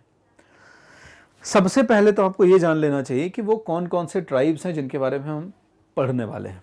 तो इसीलिए अब आज की वीडियो में हम क्या पढ़ने वाले हैं, communities of the Caribbean and Brazil, ठीक है। तो आपको देखो बहुत अच्छे से पता है, ठीक है, अगर नहीं पता है तो कोई बात नहीं है, मैं बताने वाला हूँ, ठीक है। तो ब्राज़ील, एटलीस्ट इस देश का नाम तो हमने सुन रखा है, तो इसलिए इसके बारे में कोई क्वेश्चन तो मतलब ठीक है, होगा भी तो आगे रिजॉल्व हो जाएगा। कैरेबियन आइलैंड्स के बारे में आपको जो है वो सुन रखे हो, आपको थोड़ा सा पता है, ठीक है। और इसी कैरेबियन आइलैंड के आसपास, ये कैरेबियन आइलैंड ही क्यों पड़ा, क्योंकि यहाँ पे क्या है, कैरिब्स करके ट्राइब्स थी और इन कैरिब्स ट्राइब के नाम पर इस एरिया का नाम पड़ा कैरेबियन आइलैंड, ठीक है। जैसे वेस्ट इंडीज़ का नाम वेस्ट इंडीज़ क्यों पड़ा, जब कोलंबस आया, इंडिया खोज रहा था, वो इंडिया तो पूरब में है, लेकिन यहाँ पे जो मिला तो उसने कहा भाई ऐसा है कि इंडिया पश्चिम में भी है, ये पश्चिम वाला इंडिया है, वेस्ट इंडिया, ठीक है। तो वो बन गया वेस्ट इंडीज़, है ना, because he was searching for Indies, means India. Indies ये किसने एक्चुअली, ये शब्द कहाँ, तो ये मार्को पोलो की किताब में मेंशन था, ठीक है, और वहीं से ये लोग इंडीज़ जो है वो डिनोट करते आ रहे थे। क्लियर, चलो। तो ये communities of the Caribbean and Brazil, यानी कि जो कैरेबियन आइलैंड और ब्राज़ील हमारा कंट्री है, यहाँ पे जितनी भी कम्युनिटीज़ रह रही हैं, जितने भी समुदाय उस समय रह रहे हैं, उन समुदायों के बारे में हम बातें करने वाले हैं। तो एक बार ज्योग्राफिकल लोकेशन देख लेना बहुत ज़रूरी रहेगा। ज्योग्राफिकल लोकेशन देख लेंगे तो दिमाग में क्लियर हो जाएगा कि कहाँ पे रहते थे ये लोग, कितने बड़े एरिया में इनका सेटलमेंट था, और उसके बाद फिर इनके सोसाइटी, इनकी पॉलिटी के बारे में हम डिटेल डिस्कशन शुरू कर देते हैं, इनके बारे में बातें करना हम शुरू कर देते हैं, ठीक है। देखो, ये है आपका नॉर्दर्न अमेरिका, ठीक है, ये हो गया आपका सेंट्रल अमेरिका का हिस्सा, और ये हो गया आपका साउथ अमेरिका, ठीक है। इतना तो हम बहुत अच्छे से जानते हैं। अब जब आप सेंट्रल अमेरिका के हिस्से की तरफ आएंगे तब आपको यहाँ पे एक क्षेत्र मिलेगा, ठीक है, टेनोक्टिटलान, ठीक है, इसका नाम ही इस तरीके से उटपटांग तरीके से है, बट कोई दिक्कत नहीं है, आप एज़टेक एम्पायर कह दीजिए, बहुत आसान है, ठीक है। तो जो टेनोशिलान है, ये जो टेनोशिलान एरिया है, सो टेनोशिलान एरिया में एक ट्राइब रहती है, इस ट्राइब का नाम है एज़टेक। यहाँ पे जो ट्राइब के लोग हैं, ये जिस ट्राइब के नाम से इसका साम्राज्य भी स्थापित है। ये एज़टेक ट्राइब है और एज़टेक ट्राइब ही जो है वो एज़टेक एम्पायर को एस्टैब्लिश कर रही है। ठीक है, एज़टेक ये लीजिए, क्लियर है। जब आप थोड़ा सा आगे बढ़ेंगे तो आप देखेंगे मैक्सिको का ये जो इलाका है, ठीक है, यहाँ पे आपको ये जो इलाका दिख रहा है टेनोशिलान के आसपास, ये एरिया जो है मायन कल्चर का एरिया कहलाएगा। यहाँ पे जो एक सभ्यता रहती है उसका नाम है माया। ठीक है, माया सिविलाइजेशन, क्योंकि आगे पूरी जो कहानी, पूरी जो बातें होंगी वो इन्हीं सिविलाइजेशन के आसपास होंगी। इसीलिए एक बार इनको समझ लेना, इनको ध्यान से देख लेना कि मतलब कहाँ पे इनका एरिया है, किन जगहों की हम बात कर रहे हैं, एटलीस्ट वो तो पता ही चल जाए। तो जो ये एरिया आपको पता चल गया, ये एज़टेक एम्पायर्स का एरिया, ये एज़टेक्स लोग रहते हैं यहाँ पे। ठीक है, और ये जो इलाका हो गया आपका, ये माया कल्चर के लिए हो गया या मायान्स का इलाका हो गया। ठीक है, स्पेनिश लोग आके यहाँ अपनी कॉलोनी बसाएंगे, अभी ध्यान रखना। ठीक है, चलो अब आप थोड़ा सा नीचे आ जाओ तो सदर्न पार्ट में, साउथ अमेरिका में आपका ये जो क्षेत्र है, यहाँ पे हम बात करेंगे, एक और ट्राइब रहती है हमारी जिनका नाम है इनका। ठीक है, तो इनकाज ऑफ पेरू, जो आपका पेरू का इलाका है, सदर्न अमेरिका का जो ईस्टर्न पार्ट है, यहाँ पे पेरू का जो इलाका है, यहाँ पर इनका ट्राइब रहती थी। ठीक है, ये हो गया हमारा कैरेबियन सी। ठीक है, और कैरेबियन सी से लगे हुए जितने भी छोटे छोटे आइलैंड्स हैं, हज़ारों की संख्या में यहाँ पे जो आइलैंड्स हैं, ठीक है, इन्हीं को हम कैरेबियन आइलैंड्स कहते हैं। ठीक है, ये हो गया ग्रेटर एंटिलेस। ठीक है, ये ग्रेटर एंटिलेस, और ये यहाँ पे बहुत सारे छोटे छोटे आइलैंड्स का ग्रुप, इन्हें हम कहते हैं लेसर एंटिलेस। ठीक है, बहामास वगैरह का इलाका, यहाँ पर सब जगह इन ट्राइब्स के कुछ ना कुछ पार्ट्स, ट्राइब के कुछ ना कुछ कल्चर्स जो हैं वो बसे हुए हैं। तो एक बार इस मैप को हमने ध्यान से समझ लिया कि ट्राइब्स कहाँ पर हैं, कहाँ पर उनका इनहैबिटेशन है, तो अब हम आगे की तरफ बढ़ते हैं और देखते हैं कि सेटलमेंट तो है कहाँ पर, ये समझ लिया। अब इस सेटलमेंट का प्रकार क्या है, किस तरीके से इनका जीवन था, और फिर हम टकराव शुरू करेंगे कि कैसे लड़ाई झगड़ा शुरू हो गया और कैसे कैसे बेचारों ने अपने को बचाने की कोशिश भी करी, लेकिन शायद अब समय जो है वो बदल रहा था और आधुनिकता जो है वो इनको निगल गई। ठीक है, यूरोप आधुनिकता की तरफ ही बढ़ रहा है। चलो, तो सबसे पहले दो ट्राइब्स के बारे में हम यहाँ बात करते हैं। ठीक है, अरवाक और लुकायस। ठीक है, तो ये बेसिकली जो दो ट्राइब्स हैं यहाँ पे, है ना। तो अभी आपने इलाका देख लिया पूरा कि अरवाक्स लोग कहाँ पे रहते हैं। ठीक है, तो ये इसी कैरेबियन इलाके में रहते हैं। ठीक है, अब यहाँ पे क्या हुआ कि अरवाक और लुकायोस, ये लोग बेसिकली जितने भी कैरेबियन आइलैंड के छोटे छोटे एरियाज हैं यहाँ पर रहते थे। क्लियर है, आज भी आप देखेंगे तो यहाँ पर इन एरियाज में आपको इन ट्राइब्स के अंश जो हैं वो मिल जाएंगे, कहीं ना कहीं इन ट्राइब्स के पार्ट आपको कहीं ना कहीं मिल जाएंगे। तो ये कुछ ट्राइब्स थी जो इस एरिया में रहते थे, और ये छोटे छोटे आइलैंड जो कैरेबियन आइलैंड है, ठीक है, इन छोटे छोटे एरियाज में, कैरेबियन आइलैंड के एरियाज में रहते थे। क्लियर है, अब ये पूरे बटे हुए थे, ध्यान रखना, कैरेबियन सी का जो पूरा इलाका है वहां पर ये बटे हुए थे, किसी एक जगह पर आपको नहीं मिलेंगे, ये पूरे इस इलाके में जो है वो डिस्ट्रीब्यूटेड है। ठीक है, लेसर एंटिलेस का ये इलाका जो है यहाँ पे आप देख रहे हो, और यहाँ पे जब आप नाम देखोगे तो नाम भी आपको कैसे मिलेंगे, नाम भी आपको यूरोपियंस के पूरे हिसाब से मिलेंगे। तो क्यों यूरोपियन के हिसाब से नाम मिल रहे हैं, क्योंकि ये यूरोपियंस जैसे जैसे आके यहाँ पे सेटल होंगे और इन ट्राइब्स को सब्जुगेट करते चले जाएंगे, तो उसी के हिसाब से अपना जो भी वो पर्टिकुलर पर्सन आया हो रहा होगा या फिर कोई पर्टिकुलर ट्राइब रही होगी, उसी के हिसाब से उसका नाम रख दिया उन्होंने। ठीक है ना, जैसे यहाँ पे यूनाइटेड किंगडम है तो उसका एक कॉलोनी था प्लेमाउथ, अब वो यूनाइटेड किंगडम का हिस्सा हो गया। डोमिनिका, ठीक है, सेंट लूकिया, ठीक है, सेंट लूशिया, किंग्सटाउन, ठीक है, सेंट विंसेंट। तो इस तरीके से जितने भी इलाके हैं आपको, सेंट जॉर्ज, ये जो इलाके दिख रहे हैं, ये बेसिकली इनके नाम कहाँ से आ रहे हैं, ये स्पेनिश, पोर्तुगीज, फ्रेंच और यूके कि जो सेलर्स, समुद्री यात्री यहाँ आते चले गए, वो इन जिन एरियाज को ऑक्यूपाई करते रहे उन्हीं एरियाज को अपने हिसाब से नाम रखते चले गए। क्लियर है? तो ये पूरा इलाका जो मैं बता रहा हूं कैरेबियन आइलैंड का, उसमें जो ट्राइब्स हैं, ये ट्राइब्स कहां पर स्थित हैं? ये ट्राइब्स आज के बहामास और ग्रेटर एंटिलेस वाले इलाके में, ये आपका ग्रेटर एंटिलेस वाला इलाका हो गया, ये आपका लेसर एंटिलेस वाला इलाका हो गया। क्लियर है? आज के डेट में आपको यहाँ पर शायद कुछ ट्रेसेस मिल जाएंगे इन ट्राइब के, बाकी अब तो मैक्सिमम जो है वो हमारे यूरोपियंस ने इन इलाकों को कब्जा किया हुआ है। हालांकि ऐसा नहीं है कि पूरे इलाके यूरोपियनाइज्ड हैं, आपको अभी भी यहाँ पे बहुत सारी ट्राइब्स जो है वो मिलेंगी। ठीक है, जब यहाँ पे जाओगे तो बहुत सारे ऐसे आपको छोटे छोटे ट्राइब्स मिल जाएंगे, मैक्सिको वगैरह में भी, वहाँ पे भी बहामास और इस इलाके में भी आपको बहुत सारी ट्राइब्स मिल जाएंगी। क्लियर है?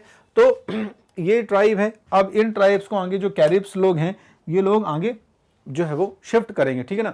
दे had been expelled from the Lesser Antilles by the Caribs. ठीक है, यहां पर एक दूसरी जो ट्राइब है इसी इलाके की, जिसे आप कह रहे हो कैरिब ट्राइब, तो कैरिब ट्राइब जो कि कैरेबियन सी के आसपास रहती है और मुख्यतः इसी ट्राइब के नाम पर कैरेबियंस का नाम पड़ा या कैरेबियन सी का नाम पड़ा कैरेबियन। ठीक है, बिकॉज ऑफ दिस ट्राइब कैरिब। ये कंपैरेटिवली बाकी ट्राइब्स में ज्यादा खतरनाक ट्राइब थी, थोड़ी सी फियर्स थी, थोड़ा लड़ाकू एग्रेसिव टाइप की ट्राइब है। ठीक है, तो it was a fierce tribe. ठीक है, और इनकी तुलना में जो अरावाक लोग थे हमारे, ये लोग थोड़ा सा शांति पसंद लोग थे। झगड़े वगैरह होते थे तो ये निगोशिएट करना ज़्यादा पसंद करते थे। जो कॉन्फ्लिक्ट होते थे उस दौरान ये निगोशिएशंस का ऑफर ज़्यादा जल्दी दे देते थे।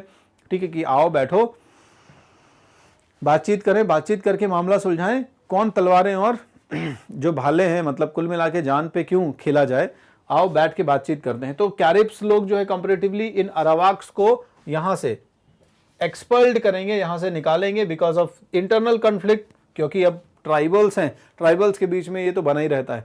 तो ये लेसर एंटिलेस का इलाका हो गया। आप देखो इस लेसर एंटिलेस के इलाके में ये छोटे छोटे आइलैंड्स आप देख रहे हो। ठीक है, ये जितने भी छोटे छोटे आइलैंड्स हैं इन सब के नाम आप देखो, सेंट विंसेंट, सेंट लूसिया, ठीक है, मार्टिनिक, डोमिनिका, है ना, ग्वाडेलूप। तो ये सारे इलाके आप या तो फ्रांस के आप देख रहे हो या यूके के, ठीक है, इस तरीके से किसी न किसी देश के हिस्से हो गए हैं या उन्हीं के इलाके में आते हैं। क्यों? क्योंकि इनको कॉलोनाइज किया गया, या आप कह दो क्योंकि यहाँ पर आके जो यूरोपियन कंट्रीज हैं वो इन ट्राइब्स को धीरे से नष्ट करती जाएंगी और वहाँ पर जो भी रिसोर्सेस हैं उनको एक्सप्लोर करने की, उनको एक्सप्लॉइट करेंगी और अपने काम में लेंगी यूरोप के। ठीक है, तो ये लोग जो है किस तरीके से रहते थे वहाँ पे, ये इसका मतलब एक चीज़ समझ में आ गई हमें कि इंटरनल कॉन्फ्लिक्ट्स जो है इनके बीच में होते रहते थे और उस इंटरनल कॉन्फ्लिक्ट की वजह से डिस्प्लेसमेंट इनका कभी कभार होता भी रहता था।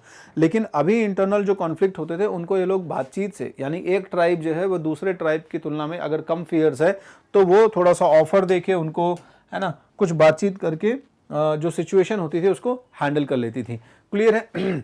ये जो अरावाक लोग हैं हमारे, ये अरावाक लोग बेसिकली स्किल्ड जो है वो बोट मेकर हैं। ठीक है, तो ये उस पूरे इलाके में रहते थे और ज़्यादातर, अब चूंकि समुद्री इलाका है, आइलैंड एरिया है, तो आइलैंड एरिया है तो पूरा चारों तरफ तो पानी ही है, तो ये लोग स्किल्ड बोट बिल्डर्स थे। ठीक है, और खुले समुद्र में कई बार जो एक ये डोगट कैनस एक तरीके का स्ट्रक्चर होता है, जैसे मान लो मैं कहूँ ये लकड़ी का एक बड़ा लॉग हो गया और खोखला टाइप का एक लॉग हो गया। ठीक है, जस्ट एक एग्जाम्पल के तौर पे आप देख सकते हैं इसको। ठीक है, अब मान ली इस तरीके के लकड़ी के आपको लॉग दिखते हैं, है ना, जो अंदर से एकदम हॉलो होते हैं, अंदर से एकदम खोखले होते हैं, खुले होते हैं, तो इनको भी कई बार ये बोट के तौर पर इस्तेमाल करते थे इसको वो, और अपने हिसाब से प्रोसेस करके अपने हिसाब से उसको जो भी डिज़ाइन इसमें पॉसिबल हुआ बना के उसको वो लॉग के तौर, उस लॉग को बोट के तौर पर इस्तेमाल करते थे और मूव करते थे। अपनी चीज़ें खाने पीने की सब अरेंज करना या जो भी है मूवमेंट करना, ये सब फ्रीली करते रहते थे। इसके अलावा इनके आजीविका का मुख्य स्रोत हंटिंग। आइलैंड के इलाके हैं, जंगलों से भरे हुए हैं, तो सफिशिएंट अमाउंट में एनिमल्स और बाकी हंटिंग के लिए जो रिसोर्सेस हैं वो अवेलेबल हैं। ठीक है, फिशिंग, समुद्री इलाका है तो कोई दिक्कत ही नहीं है। एग्रीकल्चर भी होता था, कॉर्न उगाते थे ये लोग, स्वीट पोटैटोज, ट्यूबर्स और कैसवा का प्रोडक्शन करते थे। तो ये कुल मिला के कैसवा एक तरीके के प्लांट से प्रोड्यूस होता है। तो इस तरीके से ये इनका जीवन होता था। ये लोग कम्युनिटी में रहते थे, यानी समूहों में रहते थे, पर्टिकुलर ग्रुप्स में रहते थे। ठीक है। और इस ग्रुप में ये जो भी फूड प्रोड्यूस करते थे वो कलेक्टिव प्रोडक्शन के तौर पे प्रोड्यूस होता था। कलेक्टिव प्रोडक्शन का मतलब हो गया, कलेक्टिव फूड प्रोडक्शन का मतलब हो गया कि ऐसा नहीं होता था कि किसी पर्सन स्पेसिफिक की कोई ज़मीन हुई और उस पर्सन स्पेसिफिक की ज़मीन में वो पर्सन ग्रो करेगा प्लांट्स को, या कह दो आप कि जैसे खेतों का सिस्टम है कि भाई इस पर्सन का वो खेत है, उस पर्सन का वो खेत है, ऐसा कुछ नहीं था। यहाँ पर एक कलेक्टिव ओनरशिप होती थी लैंड्स की। मान लो ये पूरा ज़मीन का इलाका हो गया, लैंड का हिस्सा हो गया, तो इसमें ट्राइब्स का कलेक्टिव एक क्या है, ओनरशिप है, और यहाँ पर ये लोग कलेक्टिव फूड प्रोडक्शन करेंगे। और कलेक्टिव फूड प्रोडक्शन का एक फ़ायदा ये था कि पूरी कम्युनिटी का ध्यान रखते थे, है ना। ये लोग एग्रीगेट, मतलब ऐसा नहीं कि कुछ लोगों ने खा लिया ठीक है, कुछ लोगों ने नहीं खाया, ये ध्यान रखा जाएगा कि सबको कलेक्टिव डिस्ट्रीब्यूशन हुआ है कि नहीं है, सबको पर्याप्त मात्रा में भोजन वगैरह मिला है कि नहीं मिला है। तो इस चीज़ का भी बहुत ज़्यादा ध्यान रखा जाता है। तो कुल मिला के आप देख रहे हैं, है ना। अब इस तरह की सोसाइटी में, इस तरह की कम्युनिटी में जहाँ पर पूरे समाज का ध्यान रखा जाता है, वहाँ पर कोई आपको बहुत फैमिली सिस्टम स्पेसिफिक नहीं मिलेगा, ध्यान रखिएगा।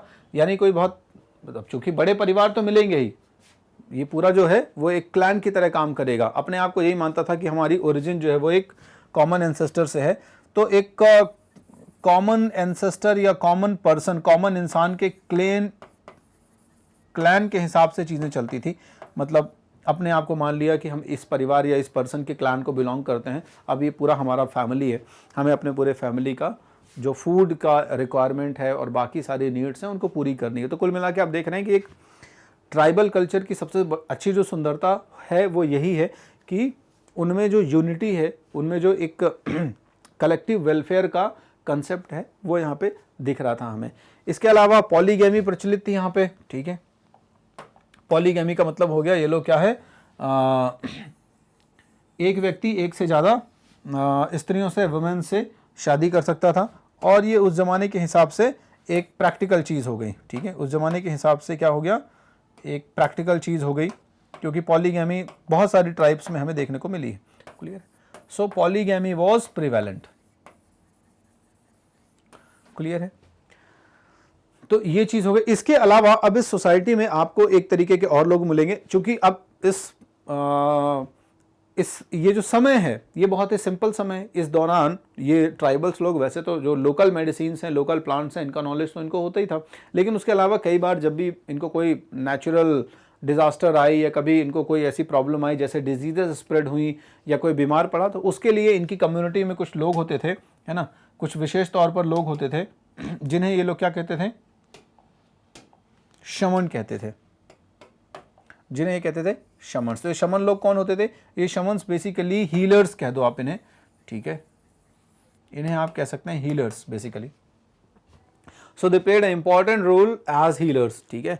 और इंटरमीडिएटरीज भी होते थे, ठीक है। इंटरमीडिएटरीज का मतलब है, अब शमन को एक तरीके से आप, जैसे यूरोप में चर्च वगैरह हो गए हमारे, वैसे एक उस तरीके से ट्रीट कर लो, ठीक है। जैसे यूरोप में हमारे चर्च हो गए और वहाँ पोप क्लर्जी हो गए, ठीक वही रोल यहाँ पे शमन प्ले करता था। लेकिन अब ये बेचारे ट्राइबल्स हैं, तो यहाँ पर वो ग्रीड वाला कंसेप्ट है ही नहीं, बहुत सिंपल हार्टेड लोग हैं, इसलिए यहाँ के शमन उस तरीके से नहीं है कि उनके पास पैसा होना चाहिए, उनके पास बिल्डिंग्स होनी चाहिए, उनके पास ऑपुलेंस और लग्जरी होनी चाहिए। शमन का मतलब एक बहुत साधारण व्यक्ति होगा जो कुछ जानता होगा, थोड़ा सा सुपर नेचुरल टेंडेंसी वाला होगा, है ना। तो ये लोगों को ठीक करेगा जब भी उनको कोई प्रॉब्लम होती थी, डिजीज होती थी। इसके अलावा जब भी इनके लाइफ में कुछ, इनकी सोसाइटी में कुछ ऐसी प्रॉब्लम्स आएंगी जो इनके लिए समझ से बाहर होती थी, तो फिर ये अपने इन शमन जैसे लोगों के पास जाते थे, ठीक है। और ये शमन कहेगा कि भाई दैवीय आपदा आई है आपके पास, है ना, मतलब जो भी प्रॉब्लम्स आ रहे हैं, जो भी डिजास्टर हो रहे हैं,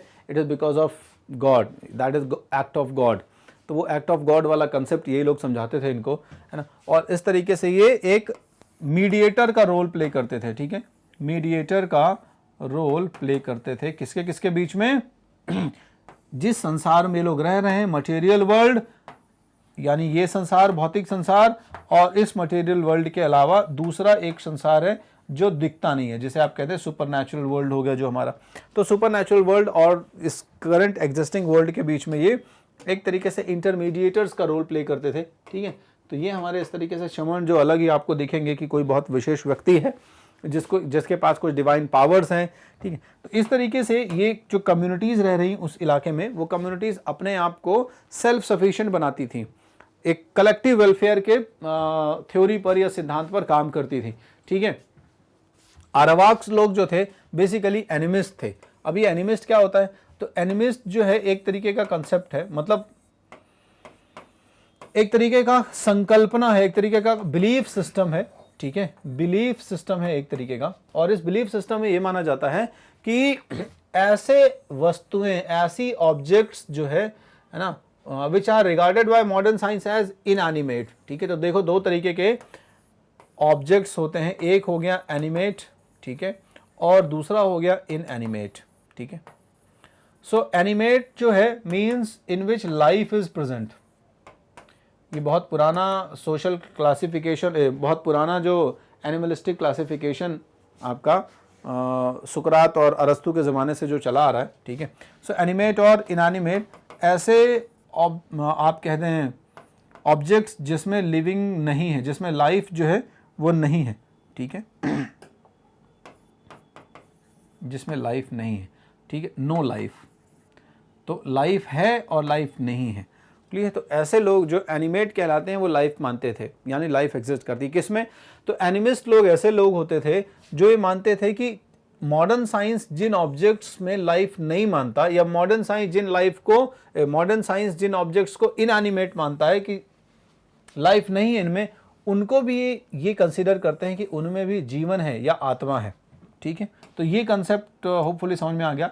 या मैं और सरल कर दूं, देखो तो देखो आपके चारों तरफ क्या है, आपके तरफ दो ही चीज़ें हैं, ठीक है। पहला है लिविंग थिंग, यानी कोई चीज़ ऐसी है जो जीवित है, लिविंग है, और दूसरी चीज़ ऐसी है जो नॉन लिविंग है, यानी अजीवित चीज़ें हैं। तो हमारे चारों तरफ जब हम चीज़ें दौड़ाते हैं, नज़र दौड़ाते हैं, तो हमें दो तरीके की चीज़ें मिलती हैं, जीवित चीज़ें और अजीवित चीज़ें, लिविंग और नॉन लिविंग, ये टाइप की चीज़ें मिलती हैं, क्लियर है। अब मैटर और एनर्जी, या आप जो भी कह दें, एंटी मैटर, मैटर, जो भी आपका कंसेप्ट हो आप कह दें, बट लिविंग और नॉन लिविंग, इन्हीं को हमने एनिमेट कह दिया, इन्हीं को हमने जो है वो एनिमेट, और इनको हमने इनएनिमेट कह दिया, ध्यान रखना, ठीक है।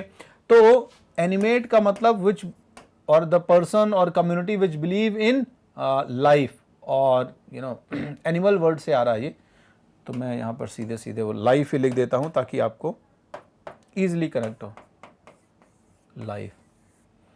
और नॉन लिविंग में मतलब नो लाइफ, है ना। तो एनिमिस्ट जो लोग हैं वो ये मानते हैं कि भाई लाइफ एग्जिस्ट करती है। तो एनिमिस्ट लोग वो हैं जो भले यूरोपियंस जिनको नॉन लिविंग मानते थे या इनएनिमेट मानते थे, है ना, उनको भी ये लोग एनिमेट की कैटेगरी में रखते थे, या उनको भी ये लोग यही कहते थे कि देखो ऐसा है कि इनके भीतर भी जीवन है, इनके भीतर भी आत्मा है, ठीक है। तो ये एक देख सकते हो कि आप जो ट्राइबल कंसेप्ट होता है, उस ट्राइबल कंसेप्ट में जैसे पेड़ हैं, तो अब शुरुआत में बहुत दिनों तक तो हमारा विज्ञान भी पेड़ों को नॉन लिविंग की कैटेगरी में रखेगा। बाद में जब एक्सपेरिमेंटल ऑब्जर्वेशन से प्रूफ हुआ कि नहीं, हमारे जो ट्रीज हैं they are also living organisms, ठीक है। तो ट्राइबल कल्चर में ऐसा नहीं था। ट्राइबल कल्चर में तो बहुत पहले से पेड़ को जीवंत मानते थे, ठीक है। बहुत सारे पत्थरों की पूजा करते हैं, उन पत्थरों को भी ये देवता मान लेते हैं। तो उसके पीछे भी कंसेप्ट है, उनका मानना है कि वो पत्थर भी भले हो, बट वो पत्थर भी क्या है, उसमें भी एनिमिस्ट जो है वो प्रॉपर्टीज हैं, यानी उसमें भी कहीं ना कहीं जीवन है, उसमें भी आत्मा का जो अंश है वो विद्यमान है। तो ये एक बहुत ही सिंपल कल्चर है। देखो इस सिंपल कल्चर को आप जो है वो ट्राइबल कल्चर से जोड़ सकते हो, ठीक है। चलो, the Arawak used gold for ornaments. Arawak community के जो लोग हैं, ये लोग अपने आभूषणों में गोल्ड के आभूषण का, गोल्ड के ऑर्नामेंट्स का इस्तेमाल करते थे। लेकिन चूंकि गोल्ड वहां पर अवेलेबल होता था, plenty of gold was available there, इसलिए उस गोल्ड का इस्तेमाल ये ऑर्नामेंट के तौर पर कर रहे हैं। बट एक होता है कि आप कोई भी मेटल या कोई भी रिसोर्स अवेलेबल है तो ठीक है, चूंकि अवेलेबल है तो आपने उसको यूटिलाइज कर लिया। एक है आपकी ग्रीड, आपका अटैचमेंट।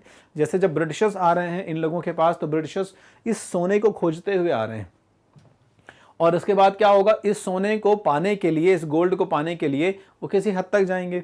इवन जब इन लोगों के साथ कॉन्फ्लिक्ट होगा तो इनको डिफीट भी करेंगे, इनको सब्जुगेट करेंगे, इनकी रिसोर्सेज, इनकी प्रॉपर्टीज़ पर अधिकार करते चले जाएंगे, ठीक है। और एक समय ऐसा आया कि ये जो है वो ख़त्म होने के कगार पे पहुंच जाएंगे, इनकी संख्या नॉमिनल तक पहुंच जाएगी, नाम मात्र के लिए इनकी संख्या रह जाएगी। क्लियर? तो ये चीज़ यहाँ पे आपको समझ में आएगी कि अरावाक लोग का अटैचमेंट नहीं था, they did not attach the value to the metal, यानी उस धातु पर कोई वैल्यू अटैच नहीं करते थे, उसको कोई बहुत ज़्यादा महत्व नहीं देते थे जैसा कि यूरोपियंस लोग कर रहे थे। इसके जस्ट उलट आप देखोगे, यूरोपियंस जब आ रहे हैं, अंग्रेज जब आ रहे हैं, स्पेनिश और पोर्तुगीज जब आ रहे हैं यहाँ पर, तो जो उनकी ग्रीड है, उनकी जो लालच है वो किस लेवल पर है ना। भारत का उदाहरण आपके सामने है, क्योंकि आप भारत के रहने वाले हैं तो आपको बहुत अच्छे से पता है। वैसे ही जिस तरीके से भारत का शोषण हुआ, एक्सप्लॉयटेशन हुआ, उससे कहीं ज़्यादा या उसी स्तर का एक्सप्लॉयटेशन दुनिया के तमाम जगहों पर भी हुआ इन यूरोपियंस के जाने की वजह से। क्यों? जहाँ पर जो भी संसाधन उपलब्ध है उन संसाधनों का दोहन उस देश के लिए करना है इन्हें जिस देश के निवासी थे। तो यहाँ पर ये लोग सोने के आभूषण इस्तेमाल करते तो थे, लेकिन ये सोने के आभूषणों पर कोई वैल्यू इंपोज नहीं करते थे, उसको कीमती नहीं मानते थे। और इतना कीमती तो नहीं मानते थे कि उसके लिए युद्ध हो जाए, उसके लिए जान दे दें, उसके लिए जो है वो पूरे क्षेत्र पर अधिकार कर लें, संसाधनों को विनष्ट कर दें, नहीं। ठीक है? तो ये लोग यूरोपियंस की तरह धातु को ज़्यादा वैल्यूएबल नहीं मानते थे। क्लियर है? चलो, इवन आप देखिए, जब यूरोपियंस यहाँ पर पहुँचे, जब स्पेनिश लोग और जो पुर्तगीज़ लोग पहुँच रहे हैं, है ना, हमारे स्पेनिश लोग सबसे पहले पहुंचे, तो देखो आप मासूमियत देखो इन ट्राइबल लोगों की, ये कितने इनोसेंट हैं, ठीक है।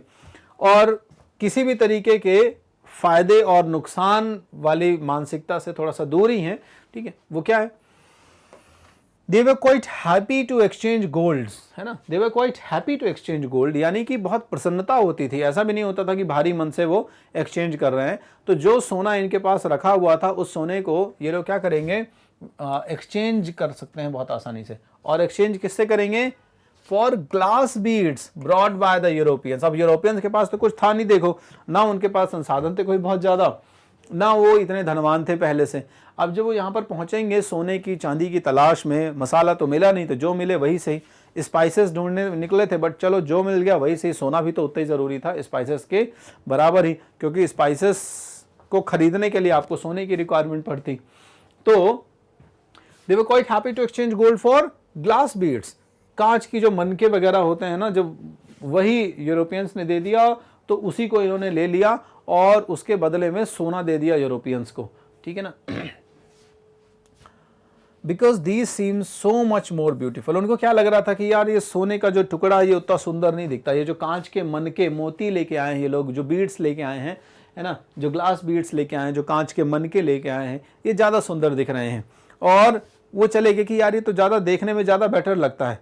उस ज़माने में ये वो समय था, आज से आप 16वीं सेंचुरी की बात कर रहे हैं, आज से 400-500 साल पहले की बात कर रहे हैं। वो समय था जब लोग गोल्ड को मॉनेटरी जो है वो एस्पेक्ट से नहीं देखते थे, है ना, मौद्रिक नज़र से नहीं देखते थे। चलो, इसके अलावा the art of weaving was highly developed, ठीक है। तो इनके पास क्या था? जो वीविंग की टेक्नोलॉजी थी, बुनने की जो कला थी, वो भी काफ़ी प्रसिद्ध थी इन अरावाक्स के बीच में। और इसी वीविंग टेक्नोलॉजी की वजह से, बुनने की कला की वजह से, इन्होंने उस समय क्या है, अपने लिए एक बड़ा एक कंफर्टेबल, है ना, सोने का बिस्तर जो है, मतलब गोल्डन बिस्तर नहीं, आराम करने का जो बिस्तर है वो बनाया हुआ था, है ना। हैमक का नाम सुना होगा आपने, तो हैमक के बारे में हम सब लोग जानते हैं कि हैमक क्या होता है, ठीक है। अब हैमक जो है उसको ये लोग बनाने में बहुत ज़्यादा माहिर थे, ठीक है। एक झूला जैसा होता है, मतलब देखा होगा आपने, ठीक है, कि बहुत सारे लोग जो है वो समंदर के किनारे, है ना, वो इस तरीके का एक ऐसा फैब्रिक का बेड टाइप का ऐसा बना के रखते हैं, ठीक है। वो इस तरीके से होता है, ठीक है। उसके ऊपर आप लेट के ऐसा झूलते हो, तो यही जो है वो हैमक कहलाता है, ठीक है। ये पूरा बुना हुआ रहता है इस तरीके से, ठीक है। तो इस तरीके से आप समझ गए होंगे मैं क्या बनाने की कोशिश कर रहा हूँ। ऐसा झूला जैसा होता है, इसी को हैमक कहते हैं। तो ये चीज़ जो है, जो इसको बुनने में, इसको बनाने में ये लोग बहुत माहिर थे, बहुत एक्सपर्ट थे, ठीक है। और ये इनकी आर्ट ऑफ वेविंग का ही नतीजा था कि ये लोग इस तरीके के क्रिएटिव चीज़ों को बना पाते थे, है ना।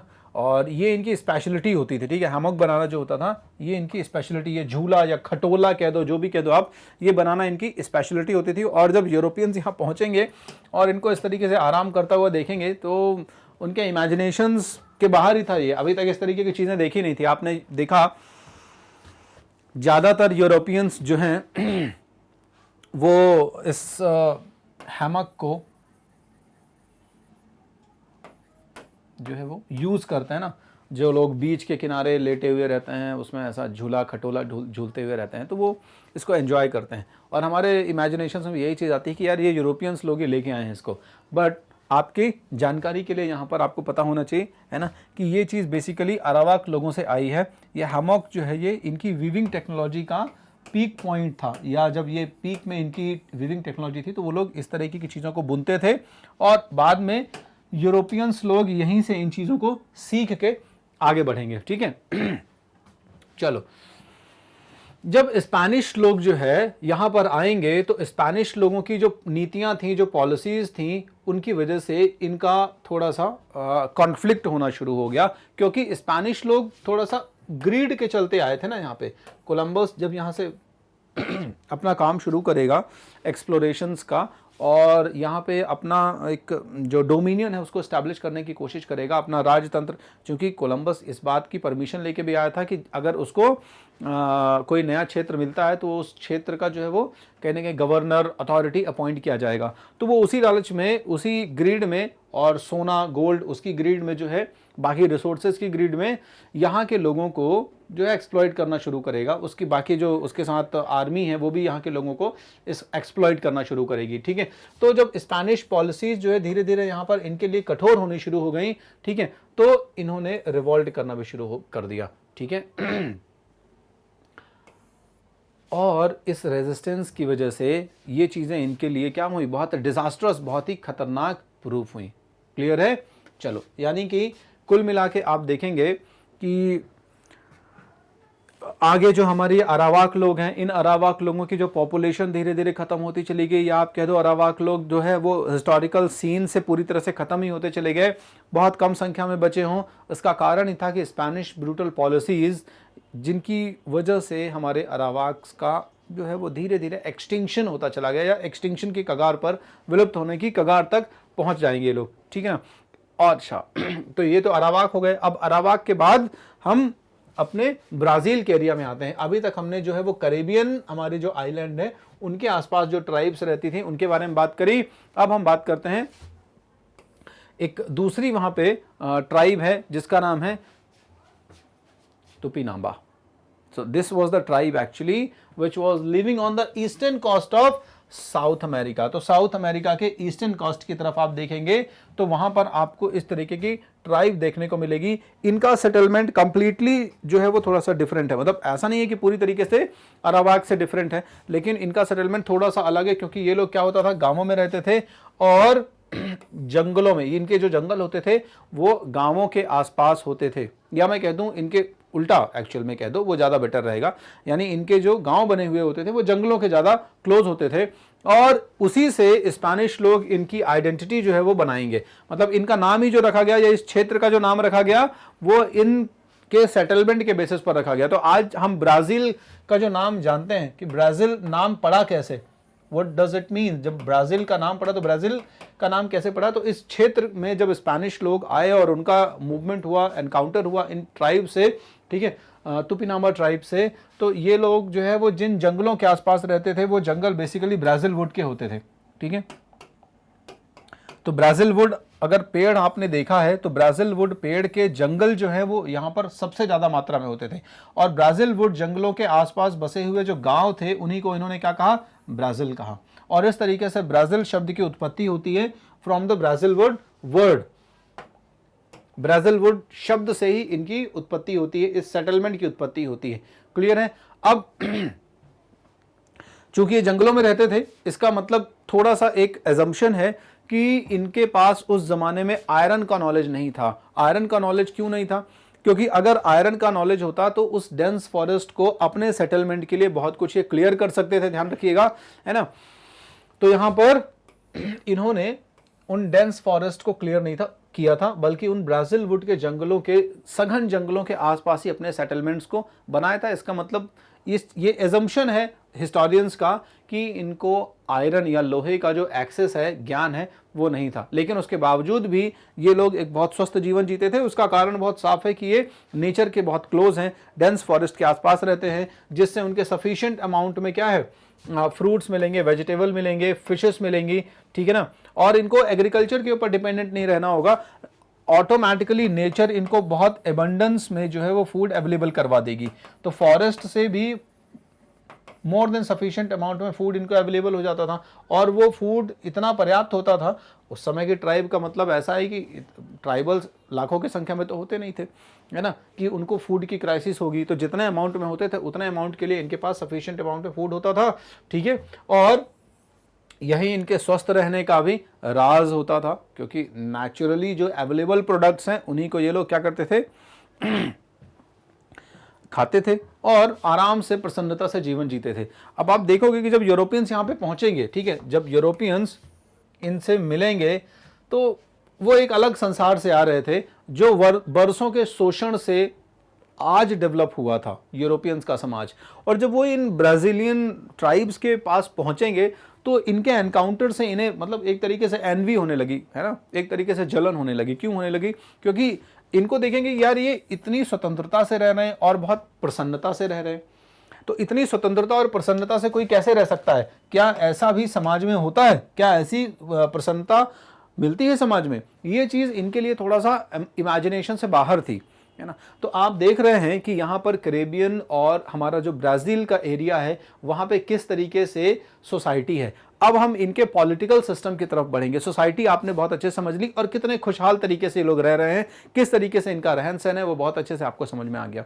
अब इनके पॉलिटिकल सेटलमेंट की तरफ चलेंगे थोड़ा सा, और इस पॉलिटिकल सेटलमेंट के साथ साथ हम देखेंगे कि कैसे यूरोपियंस ने धीरे धीरे इस पॉलिटिकल सिस्टम को ख़त्म किया, और हमारी जो ट्राइब्स हैं सदर्न अमेरिका की, सेंट्रल अमेरिका की, वो या तो विलुप्त यानी ख़त्म होने के कगार पे पहुंच गई, या फिर वो इन यूरोपियन के गुलाम बन गए।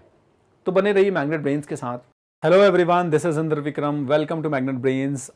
आज की वीडियो में अब हम डिस्कशन करने जा रहे हैं जो सेंट्रल अमेरिकन आपके स्टेट्स हैं उनके बारे में, ठीक है।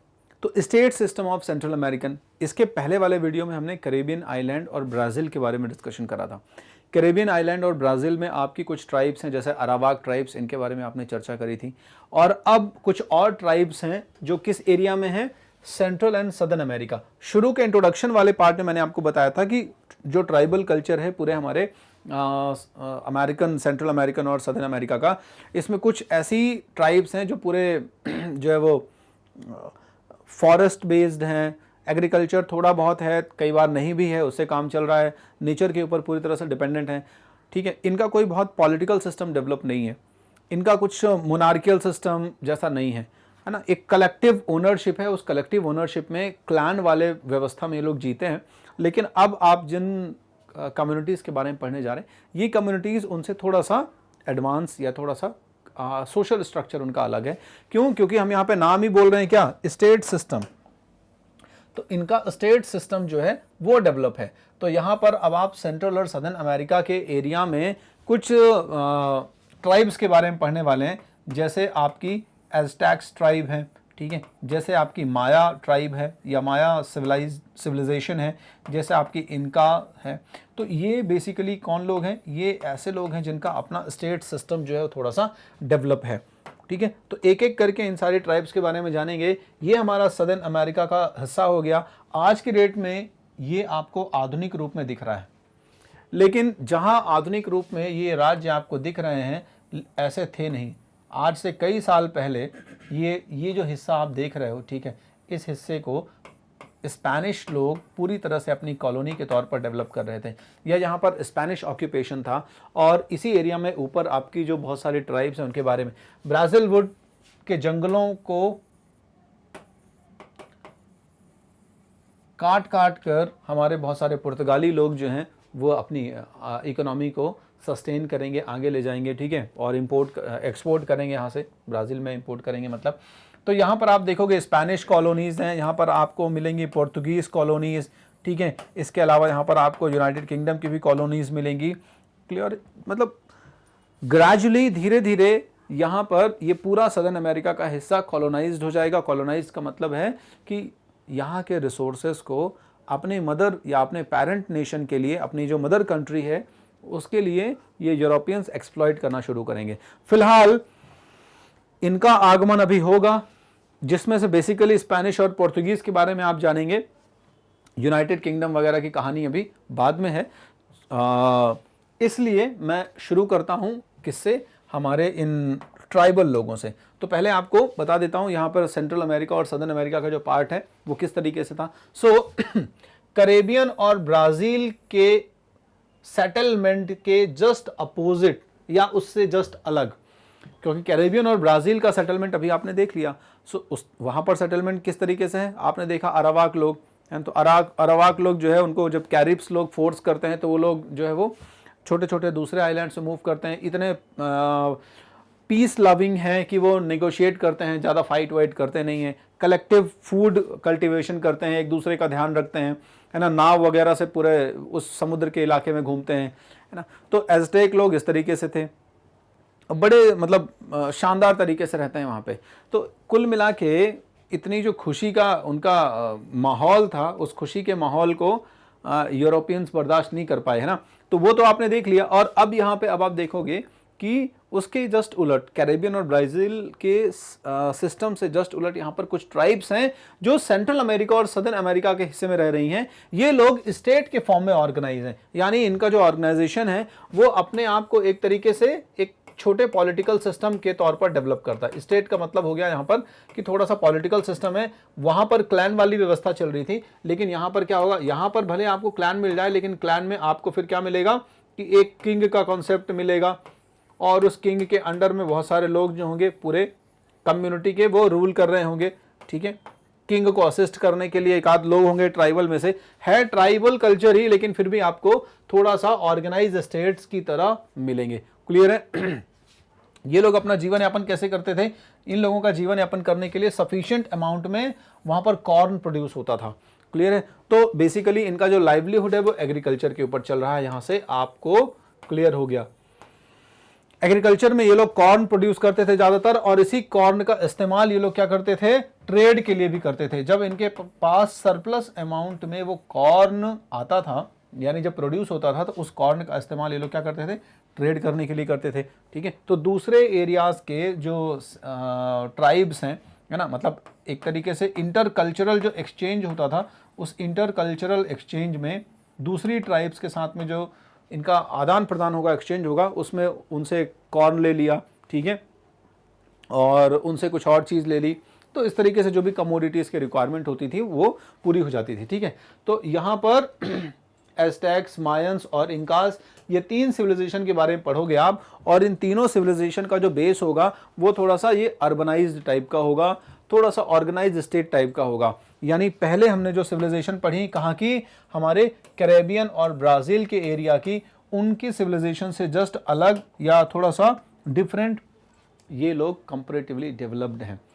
अब इन जो सिविलाइजेशन की आप बात कर रहे हो ना, ये सिविलाइजेशन खोजी बहुत बाद में गई है, डिस्कवरी बहुत बाद में हो रही है, जब यूरोपियंस निकल रहे हैं दुनिया में। जैसे अगर वास्को डिगामा आ गया, ठीक है, तो वास्को डिगामा जब भारत आ रहा है तो एक तरीके से कह सकते हो कि यूरोप ने एक अल्टरनेट रूट फाइंड आउट कर लिया भारत आने के लिए। इसका मतलब ये थोड़ी है कि भारत यूरोप के लिए तब आया, या भारत का एग्जिस्टेंस यूरोप के लिए तब हुआ जब वास्को डिगामा आया, नहीं, भारत तो पहले से था। वैसे ही बहुत सारी ये जो तीन सभ्यताएं आप बात करने जा रहे हैं, और बाकी की जो सभ्यताओं की बात करी, एज़टेक्स, मायाज और इनकास, ये एग्जिस्टेंस में थे, लेकिन अब यूरोपियंस के कांटेक्ट के बाद ये लोग लाइमलाइट में आ रहे हैं, ठीक है। चलो, तो सबसे पहले हम शुरू करते हैं यहाँ पे हमारे जो एज़टेक्स हैं इनके बारे में। क्लियर है। तो 12वीं शताब्दी के आसपास जो हमारे एज़टेक्स लोग हैं, है ना, अब ये कहाँ रह रहे हैं, सेंट्रल अमेरिकन एरिया में। मैप मैंने आपको सबसे पहले इंट्रोडक्शन वाले पार्ट में दिखा दिया था, इंट्रोडक्शन के बाद वाला जो वीडियो उसमें दिखाया था मैंने, तो वहां पे मैंने बता दिया था कि कौन सी सिविलाइजेशन किस जगह पर अपना सेटलमेंट कर रही है। सेंट्रल अमेरिका के आसपास इनका सेटलमेंट है।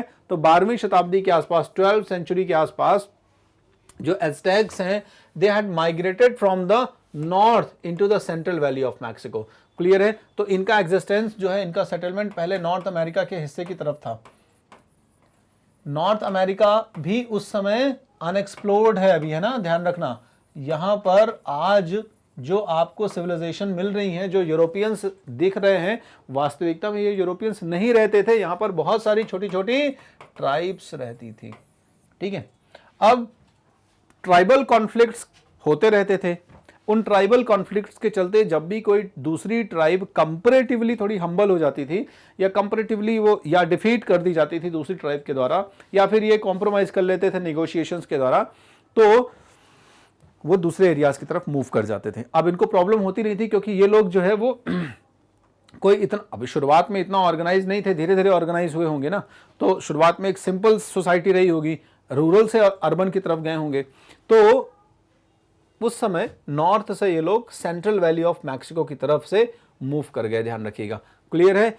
और इन्हीं के एक ईश्वर, इन्हीं के देवता, इन्हीं के कुल देवता कह दो आप, है ना, या इन्हीं के लोकल जो गॉड होते थे, लोकल डीटीज होती थी जिनकी पूजा करते थे। हर ट्राइब किसी न किसी देवता को पूजती थी, हर ट्राइब किसी न किसी देवता के प्रति अपनी आस्था व्यक्त करती थी। तो इनके देवता होते थे, ध्यान रखना, मैक्सिटली। ठीक है, तो जब ये लोग इधर सेंट्रल अमेरिका के हिस्से की तरफ पहुंचे, जिसे आज आप मैक्सिको कहते हैं, तो ये मैक्सिको बेसिकली कहां से आता है ये टर्म?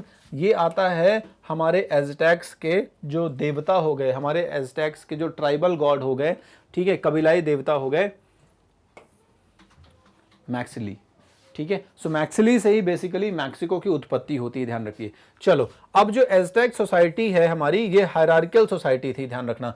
क्लियर है? हायरार्किकल सोसाइटी का मतलब आपको बहुत अच्छे से पता है कि इसमें एक डेजिग्नेशंस होंगे जो अपने एक पर्टिकुलर हायरार्की में अरेंज होंगे, ध्यान रखना। क्लियर है? और इस हायरार्की में आने के लिए कुछ कंडीशंस हुआ करती थी, है ना। तो आप देख रहे हो, पहले ही हमने जो बात करी अभी वीडियो के शुरुआत में, क्या बात करी थी कि अब हम उन ट्राइब्स के बारे में पढ़ने जा रहे हैं जो थोड़ा सा ऑर्गेनाइज्ड हैं। क्लियर है? जो एक स्टेट सिस्टम को एस्टैब्लिश करेंगे। तो यहां पर जो भी डेजिग्नेशंस हेल्ड होते थे, जो भी डेजिग्नेशंस ऑक्यूपाई करता था कोई भी पर्सन, वो बाकायदा हायरार्किकल तौर पर होता था। और इसमें जो इंपॉर्टेंट डेजिग्नेशंस पे लोग रहते थे, ठीक है, मान लो पूरा जो कम्युनिटी है उस कम्युनिटी का राजा हो गया, है ना, राजा को असिस्ट करने वाले कुछ लोग हो गए, ठीक है, कुछ मिनिस्टर्स हो गए, या कुछ इंपॉर्टेंट डेजिग्नेशंस पे लोग हो गए, है ना, और बाकी लोकल चीफ हो गए। लोकल चीफ का मतलब राजा ने छोटे छोटे एरियाज बांट दिए, या राजा ने छोटा छोटा एरियाज का मतलब उसी एरिया में ट्राइब में से कुछ लोगों का ग्रुप जो है वो एक एरिया को मैनेज करेगा। तो इस तरीके से कुछ अथॉरिटीज दे दी जाती थी, छोटे छोटे चीफ होते थे।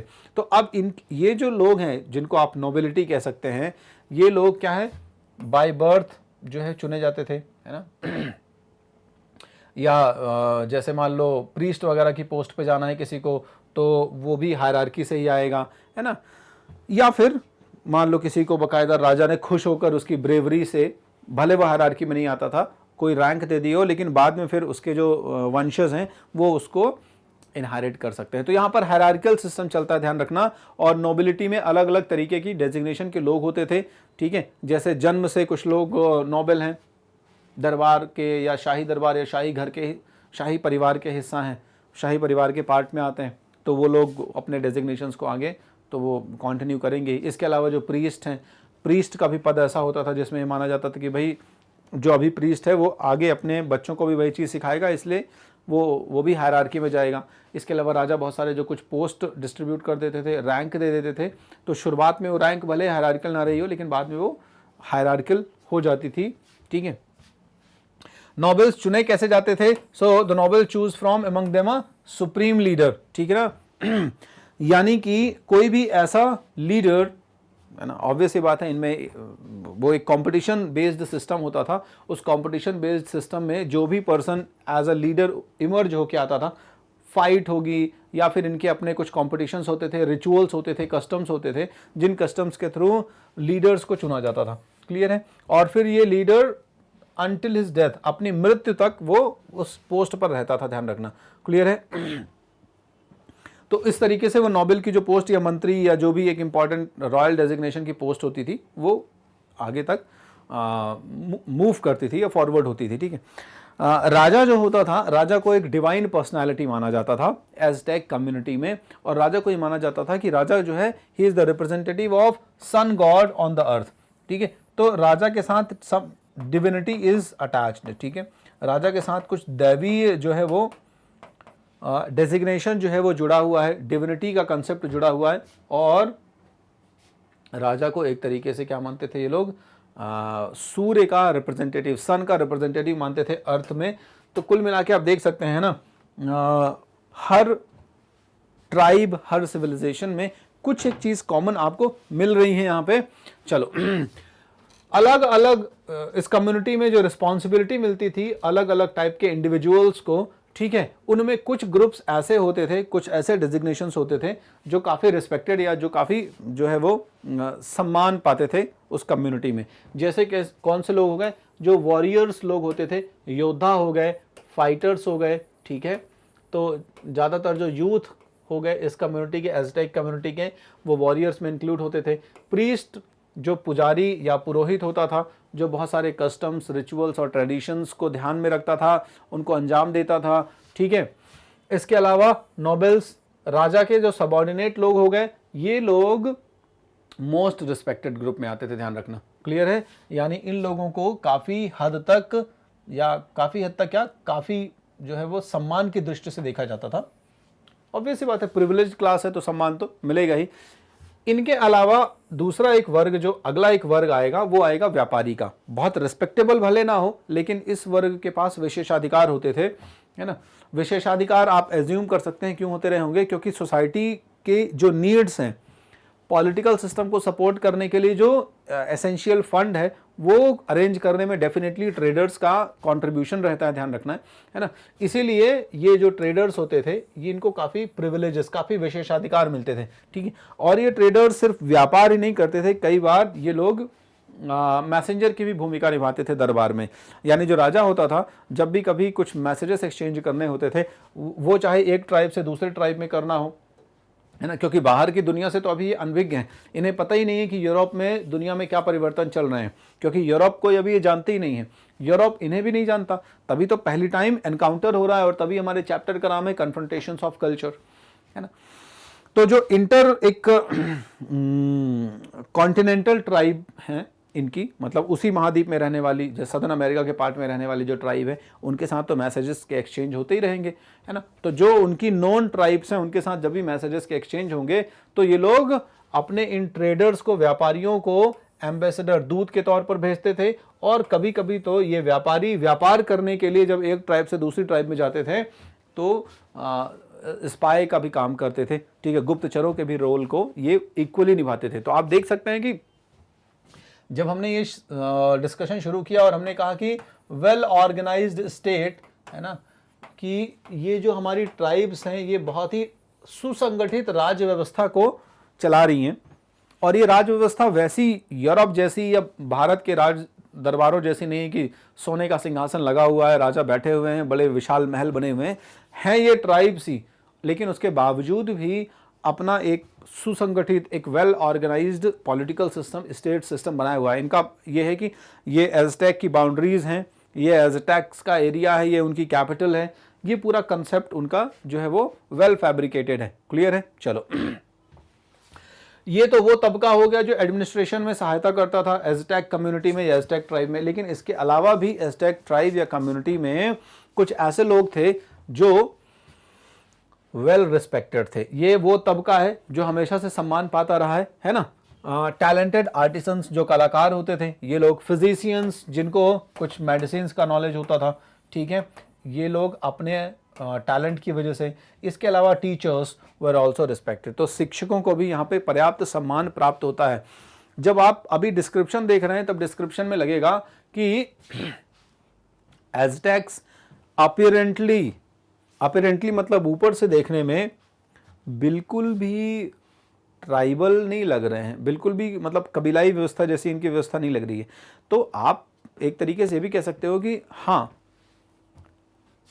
ये वैसी ट्राइब नहीं है जैसी ट्राइब आप कह दो कि मतलब पूरी तरह से, है ना, कबीलाई व्यवस्था और बिल्कुल भी कोई सिस्टम नहीं, है ना। तो ये ट्राइब्स भी हैं, लेकिन साथ साथ इन्होंने अपने आप को वेल ऑर्गेनाइज भी करा हुआ है। क्लियर है? तो आप कह सकते हैं कि एग्रेरियन से ऊपर हंटर गैदरर से तो कहीं ज़्यादा बेटर कंडीशन, हंटर गैदरर के ऊपर ये एग्रीकल्चरल या एग्रेरियन सोसाइटी, और एग्रेरियन से भी ऊपर अर्बन सोसाइटी, इस लेवल तक पहुंच चुके हैं। तो जब अर्बन सोशल स्ट्रक्चर में पहुंचे हैं, तो आप देखो पहले भी आपने पढ़ा मेसोपोटामिया वगैरह के बारे में, मेसोपोटामिया में भी पर्याप्त मात्रा में क्या था कि अर्बन कल्चर हो गया था। अब जब आप कंपेयर करोगे तो उसी माइंडसेट को, उसी चीज़ को दिमाग में रखते हुए इसको, इन सिविलाइजेशंस को भी देखना है आपको। लेकिन ये इवन मेसोपोटामिया की हमारी जो सिविलाइजेशंस वगैरह थी उनसे भी कंपैरेटिवली डेवलप है। डेवलप का मतलब इसलिए कि कंपैरिजन ही नहीं है। वो मेसोपोटामिया की सिविलाइजेशन कहाँ इतनी पुरानी, और कहाँ हम ये जो सिविलाइजेशन डिस्कस कर रहे हैं ये इनका एग्जिस्टेंस 6-7 सेंचुरी में हो चुका था, 6वीं शताब्दी 7वीं शताब्दी में हो चुका था, और 12वीं शताब्दी आते आते तो इनका ये आप देख रहे हैं कितना वेल डेवलप्ड पॉलिटिकल सिस्टम हो गया है ना। तो ये बहुत बाद के हैं। इनका इंडस, मेसोपोटामिया और जो आपकी इजिप्टियन सिविलाइजेशन है, मिस्र की सभ्यता, इनसे कोई कंपटीशन नहीं है, क्योंकि ये बहुत बाद से हैं उनके। ठीक है, चलो। सो उसके बाद एज़टेक्स जो हैं ये रिक्लेमेशन पे भरोसा करते थे। अब रिक्लेमेशन क्या होता है? रिक्लेमेशन का मतलब होता है कि वो ज़मीन जो जंगली है या फॉरेस्ट इलाकों में है, ठीक है, या अबंडेंट है, ठीक है, परित्यक्त है ना, उस ज़मीन को खेती के योग्य बनाना डिफरेंट एक्टिविटीज़ के द्वारा। जैसे मान लो अब फॉरेस्ट हो गया, तो फॉरेस्ट के इलाके को आपको साफ़ करना है, आप क्लीन करेंगे उस इलाके को, और क्लीन करने के बाद फिर उसको प्लाउ करेंगे, प्लाउ करने के बाद फिर उसमें आप एग्रीकल्चरल एक्टिविटी करेंगे। तो रिक्लेमेशन का मतलब होता है कि ज़मीन को तैयार करना खेती के लिए। क्लियर है? उसको खेती के लिए तैयार करना, ये बेसिकली रिक्लेमेशन का मतलब हो गया।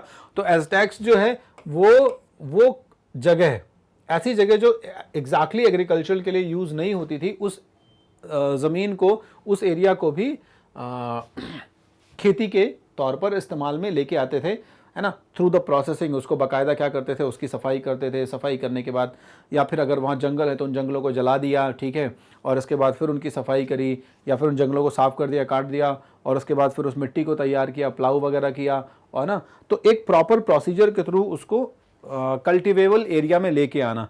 क्लियर है? चलो, इसके अलावा यहाँ पर आप देखेंगे कि हमारे जो एज़टेक्स हैं ये एक और इंडिकेशन दे रहे हैं, है ना, कि अर्बन जो इनका सिस्टम है, अर्बन सिस्टम तो है ही सही, क्योंकि कॉर्न वगैरह सफिशिएंट अमाउंट में होता था, तो उससे सरप्लस अमाउंट में ट्रेड भी कर लेते थे।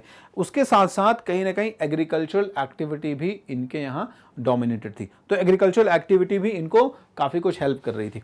ठीक है, आपको ये समझ में आ गया? अब जब रिक्लेमेशन यहाँ पर हो रहा है, तो रिक्लेमेशन के लिए, रिक्लेमेशन तो आपको समझ में आ ही गया, रिक्लेमेशन के और कई तरीके यहाँ पे देखने को मिलेंगे। यानी बहुत क्रिएटिविटी है हमारे एज़टेक लोगों के जो कल्चर है उसमें। ठीक है, कैसा क्रिएटिविटी के? They made chinampas. अब ये क्या होता है? ये एक तरीके से आप कह दो फ्लोटिंग गार्डन। फ्लोटिंग गार्डन का अगर आपने नाम सुना है, मतलब देखा तो होगा ही आपने, ठीक है, फ्लोटिंग गार्डन काइंड ऑफ। ठीक है,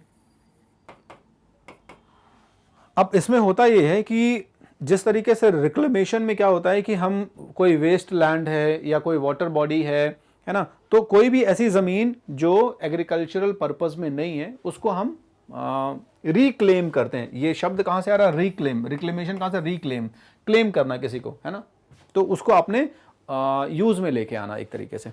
तो यहाँ पे ये लोग चूँकि मैक्सिको के आसपास, अब ये आइलैंड एरिया है, तो मैक्सिको के आसपास जो वाटर बॉडी का इलाका है, जो वाटर बॉडी है, इन वाटर बॉडीज़ को ये इस्तेमाल करते थे। और कैसे इस्तेमाल करते थे?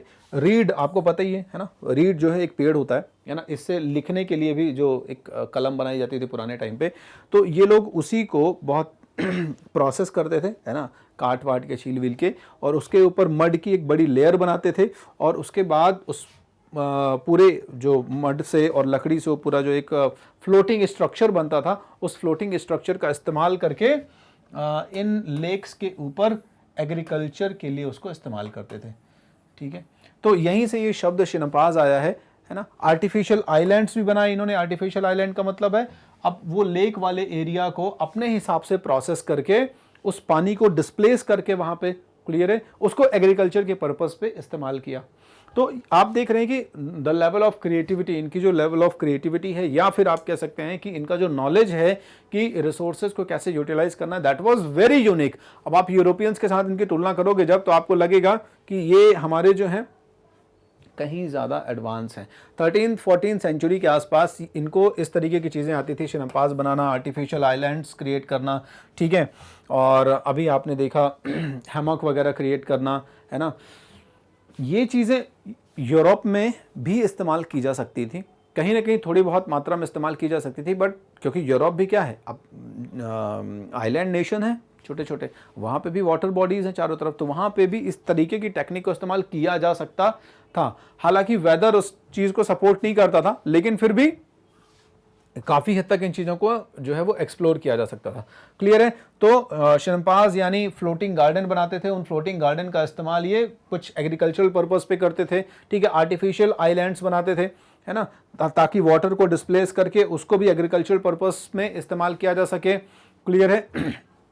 या फिर कुछ किसी वाटर बॉडी को जो है वो मिट्टी वगैरह से ढक के उसको सेटलमेंट के लिए इस्तेमाल किया जा सके। तो ये सारी चीज़ें एक उनके उन्नत नॉलेज को, उनके एडवांस नॉलेज को रिफ्लेक्ट करती हैं, ठीक है। आगे बढ़ते हैं हम। रिक्लेमेशन, ये हम पहले ही समझ चुके हैं रिक्लेमेशन क्या है। So reclamation is very easy, the conversion of waste land, यानी जो चीज़ एक्चुअल में उपयोग में नहीं है, अभी यूटिलाइजेशन नहीं हो रहा है उसका, उसको क्या करना, उसको हैबिटेशन या कल्टीवेशन एग्रीकल्चर पर्पस के लिए इस्तेमाल करना। ये हमने यहीं पे समझ लिया रिक्लेमेशन को। चलिए आगे बढ़ते हैं। चलिए ये अभी आपने एज़टेक्स के बारे में अब समझा। अब एज़टेक्स के थोड़ा पॉलिटिकल सिस्टम और बाकी के सोशल स्ट्रक्चर को देखो तो एक शहर डेवलप होगा, और ऐसा अंदाजा लगाया गया कि ये 14th सेंचुरी के आसपास डेवलप होगा। 1325 के आसपास इसकी ओरिजिन ट्रेस की जाती है, और 1325, not exactly but around that in the 14th century, first half of 14th century, years थोड़ा बहुत आगे पीछे हो सकते हैं, बिकॉज बाद में जब ये फाइंड आउट हुआ तो ट्रेसिंग हुई है, बट देयर आर हिस्टोरियंस जिनमें थोड़ा सा डिसकंटेंट है, डिस्प्यूट है, थोड़ा सा अलग अलग ओपिनियंस हैं। सो 14th सेंचुरी के फर्स्ट हाफ में ये सिटी बनी, दैट इज क्लियर, ये क्लियर है। तो इस शहर का नाम आप देख रहे हैं टेनोच्टिट्लान, थोड़ा सा नाम ऊट पटांग मिलेगा, है ना। तो ये कैपिटल था, this Tenochtitlan city was actually the capital city of these Aztecs peoples. यहां पर बड़े पैमाने पर आपको पैलेसेस और पिरामिड्स मिलेंगे देखने के लिए, ठीक है। और ये जो टेनोच्टिट्लान शहर बनाया गया, इसकी खासियत इस चीज के लिए है कि इसको बनाया कैसे गया था। इन पैलेसेस और पिरामिड को बनाने के लिए वहां पर लेक को डिस्प्लेस किया गया था, रिक्लेमेशन हुआ था उसका, ठीक है।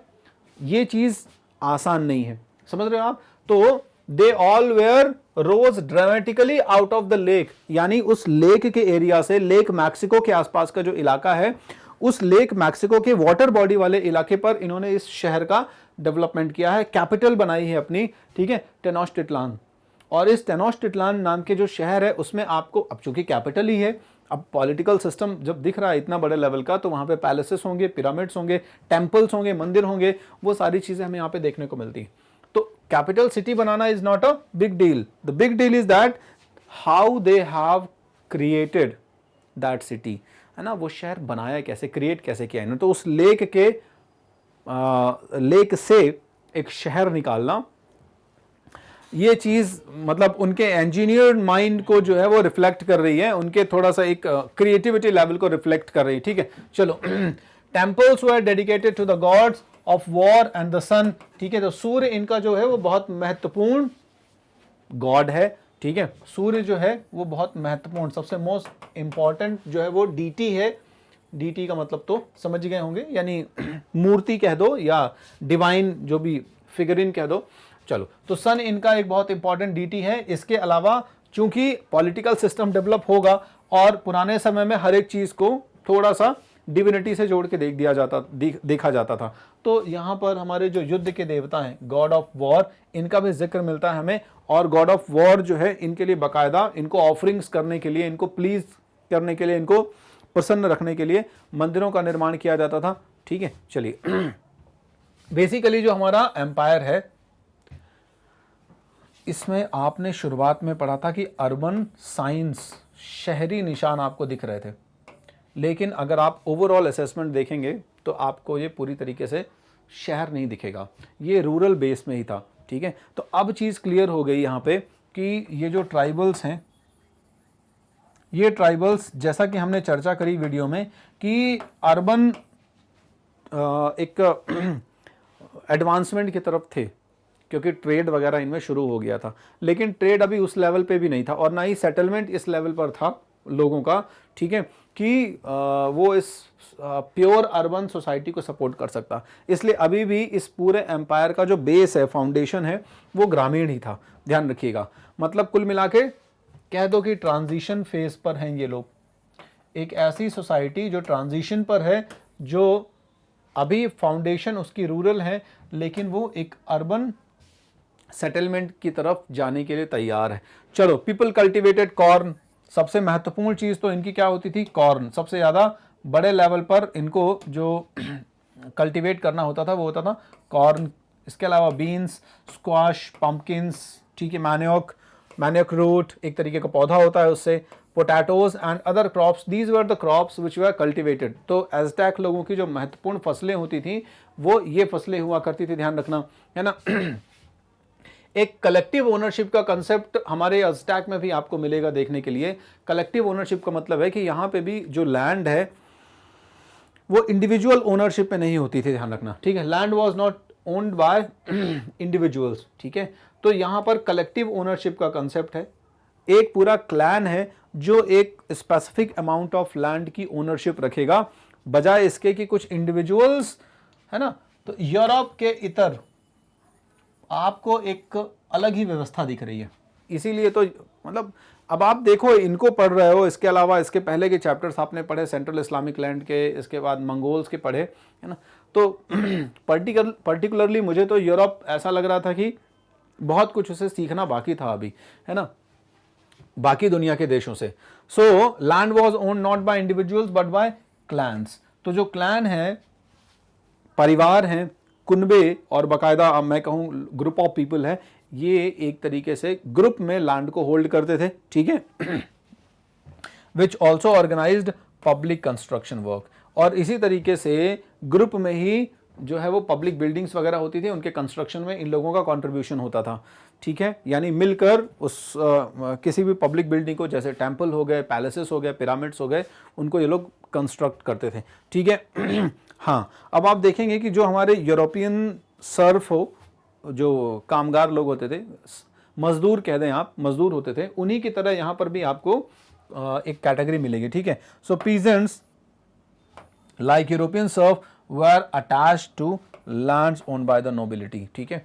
तो जो एक तबका हो गया नोबिलिटी का, वो तबका यहाँ पर थोड़ा सा चूंकि प्रिविलेज्ड है, ये तो हमने समझ लिया। जो हमारी नोबिलिटी है, शासक वर्ग है, रूलिंग क्लास है, ये लोग अपने ज़मीनों के साथ में काम करने के लिए लेबरर्स को या पीजेंट्स को होल्ड करके रखते थे। ये कुछ वैसा ही था जैसे यूरोप में मिडिवल और फ्यूडल सोसाइटी में सर्फ होते थे, ठीक है। तो इनको क्या किया जाता था, ज़मीन से अटैच करके रखा जाता था, क्लियर है। और जो भी प्रोडक्शन करते थे पीजेंट्स के यहाँ, कल्टीवेशन करेंगे, खेती वगैरह में सहयोग देंगे, और जितना भी आउटपुट निकलेगा, जो कुछ भी प्रोडक्शन होगा, इस प्रोडक्शन का एक हिस्सा, एक शेयर जो है वो मिलेगा इन पीजेंट्स को, इन काम करने वाले जो कामगार लोग हैं, मजदूर हैं, उनको।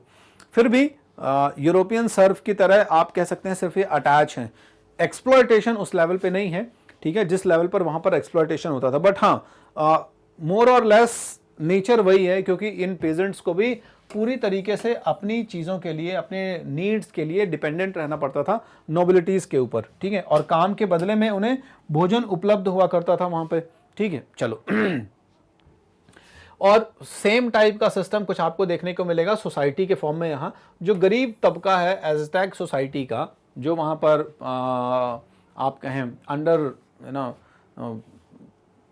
बिलो पॉवर्टी लाइन वाली कंडीशन में आ रहा है ना, जो गरीब है, तो अब चूंकि सस्टेन करने के लिए, खाने पीने के लिए, अपनी लाइफ को सस्टेन करने के लिए इनको रिसोर्सेज थोड़ा कम पड़ते थे, इसलिए यहाँ पे आपको सिमिलर व्यवस्था देखने को मिलेगी यूरोप के। ये लोग अपने बच्चों को कई बार स्लेव की तरह सेल कर देते थे, ठीक है।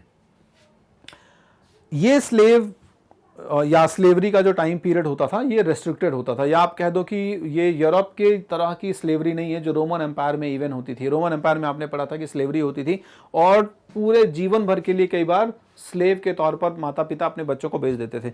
यहाँ थोड़ा सा हमें डिफरेंट पैटर्न देखने को मिलता है, ठीक है। पुअर लोग, गरीब लोग अपने बच्चों को स्लेव बनाते तो थे, लेकिन यूजली होता क्या था लिमिटेड पीरियड के लिए, एक निश्चित समय के लिए होता था, और वापस से वो स्लेव फ्री किया जा सकता था या फ्री कराया जा सकता था। That was a bit progressive. ये थोड़ा सा प्रोग्रेसिव चीज हो गई है ना, कि लोगों को फ्रीडम जो है उससे वंचित नहीं किया जाता था। स्वतंत्रता एक ट्राइबल कल्चर का बहुत इंपॉर्टेंट कंपोनेंट है, वो यहाँ पे हमें देखने को मिल रहा है। आगे बढ़ेंगे तो एज़टेक लोग, अब आप देखोगे एजुकेशन के लिए बहुत ज़्यादा एफर्ट कर रहे हैं। तो ये ध्यान दिया जाता था कि एज़टेक्स में सभी बच्चे जो है वो कई बार शिक्षा एटलीस्ट प्राप्त कर सकें, है ना। ये चीज़ आपको यूनिक बनाएगी यूरोपियन सोसाइटी से। मतलब एक छोटा सा ट्राइब, एक छोटा सा अननोन ट्राइबल एरिया जो अभी भी रूरल बेस में ही है, वो एजुकेशन को इतना इंपॉर्टेंस देता है। यूरोप इसके कंपैरिजन में 13-14 सेंचुरी में एजुकेशन को कोई इतनी मान्यता नहीं दे रहा था, ठीक है। फ्यूडल सोसाइटी थी और आप देखेंगे पूरा बंद एक समाज था। चलो एजुकेशन के लिए यहाँ पर व्यवस्थाएं भी देखो कैसी कैसी हैं, कितनी एडवांस टाइप की व्यवस्थाएं, मतलब कितना ध्यान दिया गया एजुकेशन के लिए, है ना। सो यहाँ पे ये स्कूल है बेसिकली, ठीक है। सो कामिकिक इट वाज अ स्कूल जहां पर दो तरीके की ट्रेनिंग होती थी, बच्चों को पढ़ाया जाता था और दो तरीके की ट्रेनिंग होती थी, ठीक है। द एजेक्ट्स चिल्ड्रंस, जो एज़टेक्स चिल्ड्रन होते थे उनको मिलिट्री ट्रेनिंग दी जाती थी, सैन्य शिक्षा दी जाती थी, ठीक है, ताकि वो अगर आगे जाके अपना करियर जो है वो मिलिट्री में परस्यू करना चाहते हैं, मतलब सैनिक बनना चाहते हैं और एज़टेक आर्मी में सर्व करना चाहते हैं, मतलब इतना कोई बड़ा सिस्टम नहीं है, पर फिर भी आप ये चीज़ देखिए कि दो चीज़ों की बहुत ज़्यादा महत्वता है यहाँ पे, है ना, मिलिट्री और रिलीजियस करियर की। तो ये चीज़ ऐसी हो गई जो बहुत ज़रूरी है, और रिलीजन तो इनके जीवन का महत्वपूर्ण हिस्सा ही है। तो यहाँ पे प्रॉपर ट्रेनिंग होती थी। This was a school in the Aztecs, Aztecs का एक स्कूल है ना। तो यहाँ पे एक मिलिट्री ट्रेनिंग हो रही और इसके साथ साथ रिलीजियस लीडर्स को प्रिपेयर करने की भी ट्रेनिंग हो रही है। अगर लोग कुछ धर्म में अपना कैरियर बनाना चाहते हैं, धर्म की तरफ जाना चाहते हैं, धर्म की तरफ इंक्लाइंड है, तो वो बाकायदा यहाँ पे ट्रेन हो सकते हैं, ठीक है। तो आप देख सकते हैं दो तरीके की ट्रेनिंग हो रही है, मिलिट्री ट्रेनिंग और रिलीजियस ट्रेनिंग। ये दोनों तरीके की ट्रेनिंग यहाँ पे एम्पायर की जाती थी एज पर द नीड और रिक्वायरमेंट, की जिसको भी जैसी नीड है, जिसको भी जैसा रिक्वायरमेंट है, ठीक है। अच्छा, इसके बाद लगभग 15 वर्ष की अवस्था तक, 15 ईयर्स की एज तक जो बच्चे होते थे, बाकी बच्चों को एक शहर है नेबरिंग हुड में, हमारा जो पुराना शहर है अभी जिसके बारे में हमने बात करा, ठीक है, उसके पास नेबरिंग हुड में ही एक दूसरा शहर है टेल्पोशकैली, ठीक है। ये वो शहर होता था जहां पर बाकायदा बच्चों को भेजा जाता था up to the age of 15 years, ठीक है। 15 वर्ष तक बच्चों को यहाँ पर भेजा जाता, 15 वर्ष की आयु तक बच्चे यहाँ पर ट्रेन होते थे, और ये भी एक स्कूल ही है, ठीक है, ध्यान रखना। ये एक इंपॉर्टेंट एजुकेशनल सेंटर है वहाँ का, एज़टेक्स कम्युनिटी का, ठीक है, जो कैपिटल सिटी के नेबरहुड में स्थित था। क्लियर है, ये बहुत ही महत्वपूर्ण एजुकेशनल सेंटर के तौर पर उभरेगा आपके एज़टेक कम्युनिटी में। यहाँ पर बच्चों को शिक्षा दी जाती थी, और देखो यहाँ पर बाकायदा क्या है, थोड़ा सा ब्रॉड डोमेन पर शिक्षाएं दी जा रही हैं, ठीक है। बच्चे यहाँ पर हिस्ट्री सीखते थे, हिस्ट्री के बारे में पढ़ते थे, पुराने कल्चर्स के बारे में पढ़ते थे, मिथ्स के बारे में पढ़ते थे, माइथोलॉजिकल चीज़ों के बारे में पढ़ते थे। माइथोलॉजिकल चीज़ें उनके गॉड से जो जुड़ी हुई हैं, कि कैसे जो ईश्वर है उसने बाकायदा एज़टेक कम्युनिटी को बनाया होगा, कैसे वो अब अभी भी केयर करता है इस कम्युनिटी की एक राजा के तौर पर, क्योंकि राजा जो है वो उसी सन गॉड का एक रिप्रेजेंटेटिव होता है। तो राजा जो है वो नॉर्मल पर्सन नहीं होता, राजा जन्म लेता है, वो एक विशेष व्यक्ति होता है। तो ये सारी चीज़ें जो माइथोलॉजिकल चीज़ें हैं वो इनको पढ़ाई जाती थी। रिलीजन यहाँ पे पढ़ाया जाता था, और इसके अलावा जब कुछ सेरेमनीज होती थी, जो ट्रेडिशंस होते थे उस दौरान, जो रिचुअल्स होते थे, उन रिचुअल्स के दौरान जो सेरेमोनियल सॉन्ग्स गाए जाते थे, है ना, ऐसा कई बार होता है, हम सब ने भी सुना है कि कुछ रिचुअल और सेरेमनीज के दौरान कुछ सॉन्ग्स होते हैं, वो यहाँ पर बाकायदा सिखाए जाते थे। तो आप देख रहे हैं कि पढ़ाई या शिक्षा के लिए एज़टेक कम्युनिटी में एक संगठित व्यवस्था है, एक ऑर्गेनाइज्ड कल्चर है, ठीक है। एज़टेक बच्चों को स्कूल भेजा जा रहा है, और वहां पर कैटेगरीज ऑफ एजुकेशनल इंस्टीट्यूशंस हैं, एजुकेशनल सिटीज हैं डेडिकेटेड, ठीक है। जैसे हमने देखा कुछ जो बाकायदा सिर्फ मिलिट्री और रिलीजियस टीचिंग्स इम्पार्ट करते हैं, इसके अलावा कुछ शहर हैं, कुछ ऐसे क्षेत्र हैं जो एजुकेशनल एक्टिविटीज़ के लिए डेडिकेटेड हैं, और ये wide range of subjects offer करते हैं लोगों को, जैसे हिस्ट्री हो गया, माइथोलॉजिकल सब्जेक्ट्स हो गया, रिलीजन, माइथोलॉजिकल मींस माइथोलॉजी अपने आप में एक सब्जेक्ट ही हो गया, ठीक है। फिर girls were trend in domestic skills. तो कुल मिला के कह सकते हैं आप कि जो मैन है they were preferred over the women, या आप कह दो थोड़ा सा पैट्रियार्कल सोसाइटी है, that is not a big deal, क्योंकि जिस टाइम की हम बात कर रहे हैं उस जमाने में एटलीस्ट एजुकेशन तो दिया जा रहा है, और पैट्रियार्कल सोसाइटी में भी, यानी जो मैन डोमिनेटेड सोसाइटी है उसमें भी एटलीस्ट वुमेन्स को डोमेस्टिक स्किल्स सिखाई जाती थी, क्योंकि उनको घर के काम ही देखने होते थे बेसिकली, है ना। तो यूरोप के कंपैरिजन में अगर आप इस सोसाइटी को देखोगे तो फिर भी आपको थोड़ा सा प्लस पॉइंट में ये सोसाइटी मिल रही है, क्योंकि यूरोप के लोग जो सिटीजनशिप का कंसेप्ट लेके आ रहे हैं, ठीक है, इक्वलिटी की और रेनेसांस की बात कर रहे हैं, ह्यूमनिज्म की बात कर रहे हैं, तो ह्यूमनिज्म में तो फिर दोनों एस्पेक्ट्स आ जाते हैं ना, मैन हो चाहे वुमेन हो, दोनों एस्पेक्ट्स आ जाते हैं। तो यहाँ तक जब आपने समझा, मेरे हिसाब से आपको अंदाज़ा लग गया होगा कि जो एज़टेक्स हैं वो अपने आप में एक उन्नत समाज की रचना कर रहे हैं। अभी यहाँ पर स्पेनिश इन्वेजन पे हम नहीं बढ़े हैं, अभी स्पेनिश इन्वेजन जब होगा या स्पेनिश लोग आएंगे यहाँ पे और उनका सेटलमेंट होगा, उनके साथ जो कॉन्फ्लिक्ट्स होगा एज़टेक्स का, उसको भी देखेंगे। चलिए तो आगे बढ़ते हैं। अर्ली 16th सेंचुरी में जो है वहां पर क्या हुआ कि जो एज़टेक एम्पायर है उसमें असंतोष धीरे धीरे धीरे करके बढ़ता चला जाएगा, और ये असंतोष उसी वजह से ही बढ़ेगा क्योंकि यहां पर आप देखोगे कि क्या होगा, जो रिसेंटली कॉन्कर्ड लोग हैं, ठीक है ना, जिनको अभी रिसेंटली जीता गया है ना, वो लोग असंतोष उत्पन्न करेंगे, है ना, क्योंकि ये लोग सेंट्रल कॉन्टैक्ट से या कंट्रोल से मुक्त होना चाहते थे। तो 16वीं शताब्दी के आसपास इस तरीके से हम देखेंगे कि जिन नई टेरिटरीज पर एज़टेक्स अपना एक्सपांशन कर रहे होंगे, वहाँ के जो लोग हैं वो इनके नियंत्रण से मुक्त होना चाहेंगे, और यहाँ पर कुछ लेवल पर आपको विद्रोह की गतिविधियां देखने को मिलेंगी। तो ये 16वीं शताब्दी तक का सिनेरियो जो है वो आपको यहाँ पे देखने को मिल गया, और अभी हम इसमें डिटेल में और भी कुछ चीज़ें डिस्कस करेंगे, जैसे कि यहाँ पर स्पेनिश जो इंट्रूजन होगा और एज़टेक के साथ इन लोगों के जो भी कन्फ्रंटेशंस होंगे उनसे क्या निकल के आएगा। अभी इसके अलावा आगे के वीडियोस में माया सिविलाइजेशन और जो इंकाज हैं पेरू के, उनके बारे में भी हमें जानकारी मिलेगी, ठीक है, उसमें हम एक्सप्लेनेशन करेंगे। तो बने रहिए मैग्नेट ब्रेन्स के साथ। Thank you.